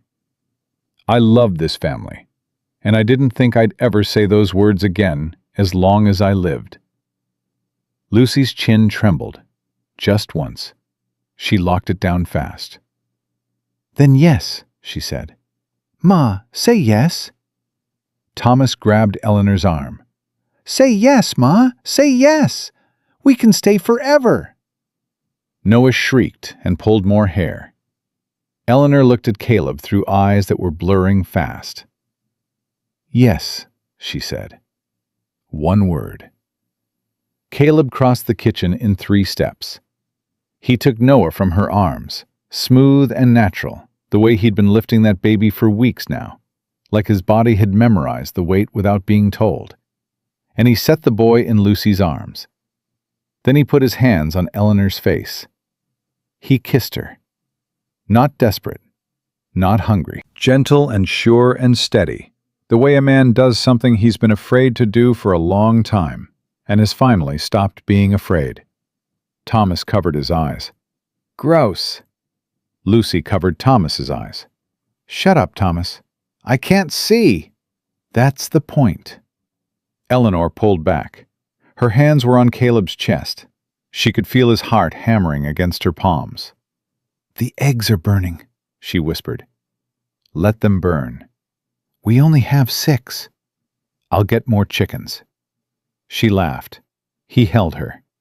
And the cabin, that rough, timber-walled, 1-room shelter that had been a tomb for a year and a half, filled with a sound it had almost forgotten how to hold. They married the following Sunday. No church. No preacher was close enough, and neither of them wanted to wait.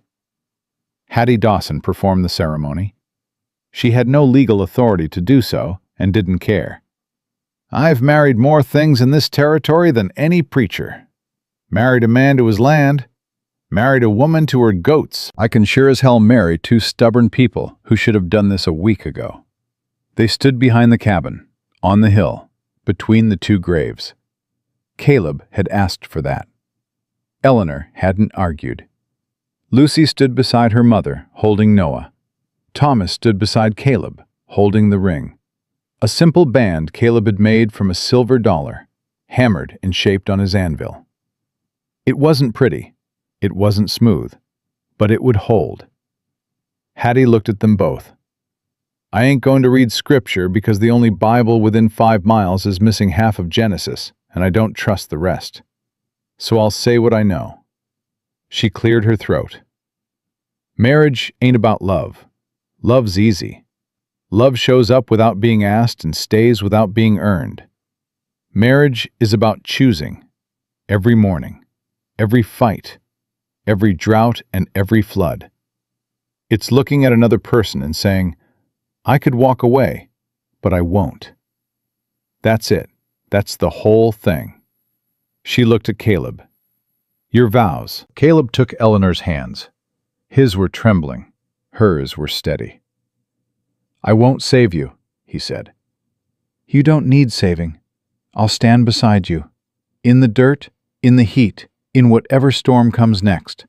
I'll stand there until you tell me to move." Eleanor's eyes spilled over.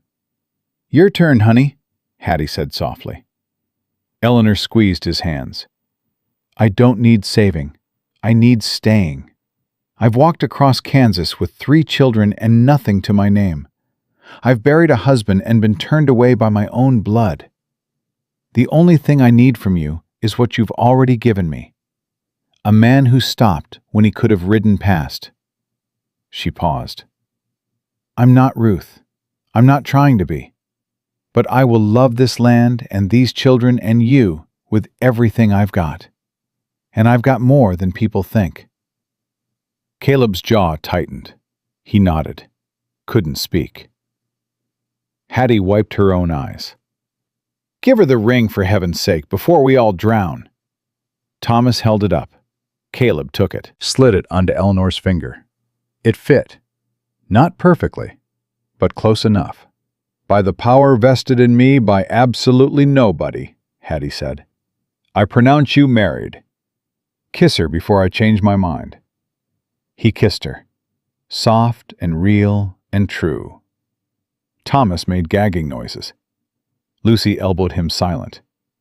Noah clapped his hands at nothing in particular, and on the hill behind them, 2 wooden crosses stood in the summer grass, witnesses to a promise made where promises mattered most, on the ground where love had already been buried, and where it was growing back, stubborn and wild, the way everything grew in Kansas. That evening the sky changed. The heat that had been pressing down for weeks shifted. A wind came from the west, cool and sharp, carrying the smell of rain. Caleb stood on the porch and watched the clouds build. Eleanor came beside him. Her ring caught what little light was left. "Storm coming," he said. "Big one." "You scared?" "Of a storm? I walked through worse." "I know you did." He put his arm around her. First time. Natural. Like his body had been waiting for permission, and his heart had finally given it. "Caleb?" "Yeah." If somebody had told me 2 months ago that I'd be standing on a porch in Kansas, married to a cowboy I met on a trail, watching a storm come in, I would have said they were out of their mind. And now? Now I'd say they didn't tell me the half of it. Thunder rolled across the prairie, long and low and deep, like the land itself was speaking. Inside the cabin, Thomas pressed his face to the window. "Ma, the sky's all green." "Get away from the window, Thomas." "But it's green." "Thomas William Hayes, get away from that window right now." He pulled back. then pressed his face against it again 2 seconds later. Lucy was already organizing. She'd pulled the mattresses away from the walls, gathered the blankets, filled the water pail. 10 years old and running disaster preparation like a general. "Noah's asleep," she reported. "Thomas is being Thomas. We need to secure the henhouse." "I'll get it," Caleb said. He stepped off the porch into the wind. Eleanor caught his arm. "Be careful. It's a henhouse, not a war. With your chickens, I'm not sure there's a difference." He went. She watched him go, this man, her husband, moving through the gathering storm to save a handful of chickens, because chickens meant eggs, and eggs meant breakfast, and breakfast meant his family would eat tomorrow. That's what love looked like. Not grand gestures, not poetry. A man securing a henhouse in the wind because someone else's children needed eggs in the morning. The storm hit at full dark. Rain came down like God had turned a river upside down. Wind shook the cabin walls. Thunder cracked so close that Thomas screamed and grabbed Eleanor's leg. "I ain't scared," he said into her skirt. "I know you ain't. I'm just holding on." "I know." Caleb came in soaked, closed the door against the wind, barred it. "Henhouse is secure. Chickens are furious. They'll forgive you." "They won't. Chickens hold grudges." He toweled off his hair, sat down at the table. The whole cabin shook with the next blast of thunder, and Lucy instinctively curled around Noah, shielding him. Caleb watched her do it, the same gesture Eleanor had made on the trail, wrapping herself around her youngest, making her body a wall between the baby and the world. "Lucy," she looked up. "He's safe. You're safe. We're all safe." She didn't uncurl right away. She held on for a few more seconds, like her body needed time to believe what her ears had heard. Then slowly, she relaxed. "I know," she said. "Good." The storm raged for 2 hours. The children fell asleep in a pile on the mattress. Thomas wrapped around Lucy. Lucy wrapped around Noah. A tangle of limbs and breath and absolute trust. Eleanor and Caleb sat at the table. She had her head on his shoulder. He had his arm around her. The candle between them guttered in the draft.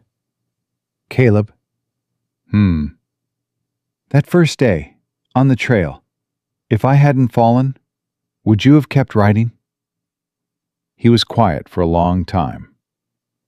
"Yes." She nodded against his shoulder. "But I'm glad you fell," he said. "That's a terrible thing to say." "It's the truth." "I know. That's why it's terrible." She laced her fingers through his.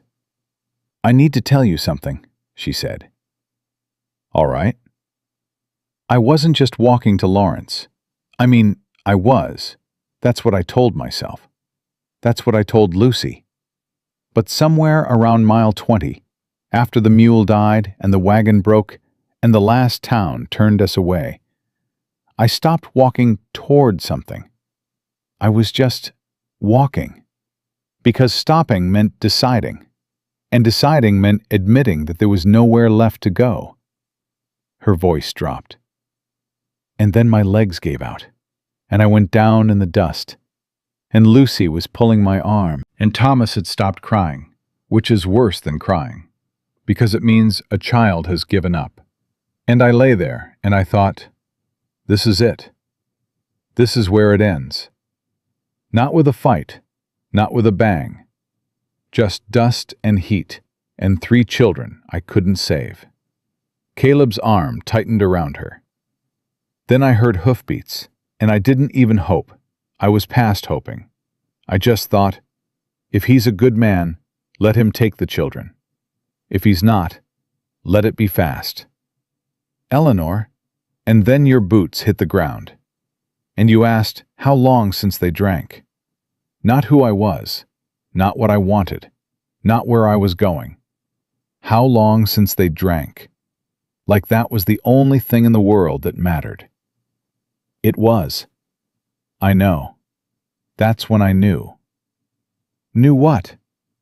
That whoever you were, whatever you'd been through, whatever scars you carried, you were the kind of man who asked about the children first. Thunder rolled again, softer now. The storm was passing. Moving east, dragging its fury with it, leaving the land washed clean. "I didn't save you," Caleb said. "No. You saved me." Eleanor lifted her head from his shoulder, looked at him. "We saved each other. That's how it works. That's the only way it ever works." He kissed her forehead. She closed her eyes. "Storm's passing," he said. "Let it pass." "Eleanor." "Yeah?" "This cabin, this land, these children, you. This is what I was supposed to build. I didn't know it. I spent a year and a half thinking I was done, that the best part of my life was in the ground on that hill. But it wasn't. It was on a trail 30 miles south, walking toward me on legs that shouldn't have been standing." She held his hand against her face. "We're going to be all right," she said. "I know." "We're going to argue about the garden." "I know." "Thomas is going to bring home every reptile in Kansas." "I expect he will." "Lucy's going to run this household before she turns 12. "She already does." Eleanor smiled. A real, full, unguarded smile, the kind she hadn't worn since William was alive. The kind that starts deep in the chest and rises like dawn and changes the shape of a face. "I love you, Caleb Turner." "I love you, Eleanor Turner." She blinked. Turner. Her new name. She hadn't said it yet, hadn't heard it, and now it was hanging in the air between them, real as the ring on her finger, real as the deed in the drawer, real as the 4 sleeping souls in this cabin. "Say it again," she whispered. Eleanor Turner. She pressed her face against his neck and cried, not from sadness, not from grief, from the unbearable relief of a woman who'd been carrying the weight of the world on her back and had finally found someone who said, "Set it down. I'll carry it with you." The storm passed. The morning came. Caleb stepped onto the porch, and the land was shining, wet and clean and stretching out in every direction, green and gold under a sky so blue it hurt to look at. Eleanor came beside him, coffee in one hand, Noah on her hip. Thomas burst out the door. "Can I check the snake hole?" "After breakfast," Eleanor said. "But Ma—" "After breakfast." He groaned and went back inside. Lucy appeared in the doorway. She looked at Caleb, looked at her mother, looked at the land. "It's still here," she said. "What is?" Eleanor asked. "Everything." She went back in. Caleb took the coffee from Eleanor's hand, sipped it, handed it back. "She's right," he said. "She's always right. That's the problem."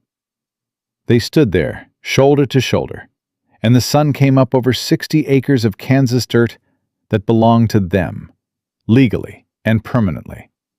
A piece of earth that had been fought for and bled for and stood on and refused to be given up. And on the hill behind the cabin, 2 wooden crosses caught the morning light. Not forgotten, not replaced. Just joined, now, by the sound of children's voices and a woman's laughter and a man's quiet, steady breathing. The sound of someone who'd finally stopped running from his own life and turned around to face it. Strength isn't loud. It's a man who carries what isn't his. It's a woman who keeps walking when she shouldn't. It's not rescue. It's not romance. It's not a story with a perfect ending. It's a Tuesday morning proposal with burning eggs. It's a silver ring hammered from a dollar coin. It's a wooden horse, carved for a baby who won't remember, but will carry it forever. It's 60 acres of stubborn ground, held by stubborn people who refused to let go. It's staying. That's all it ever was. Staying.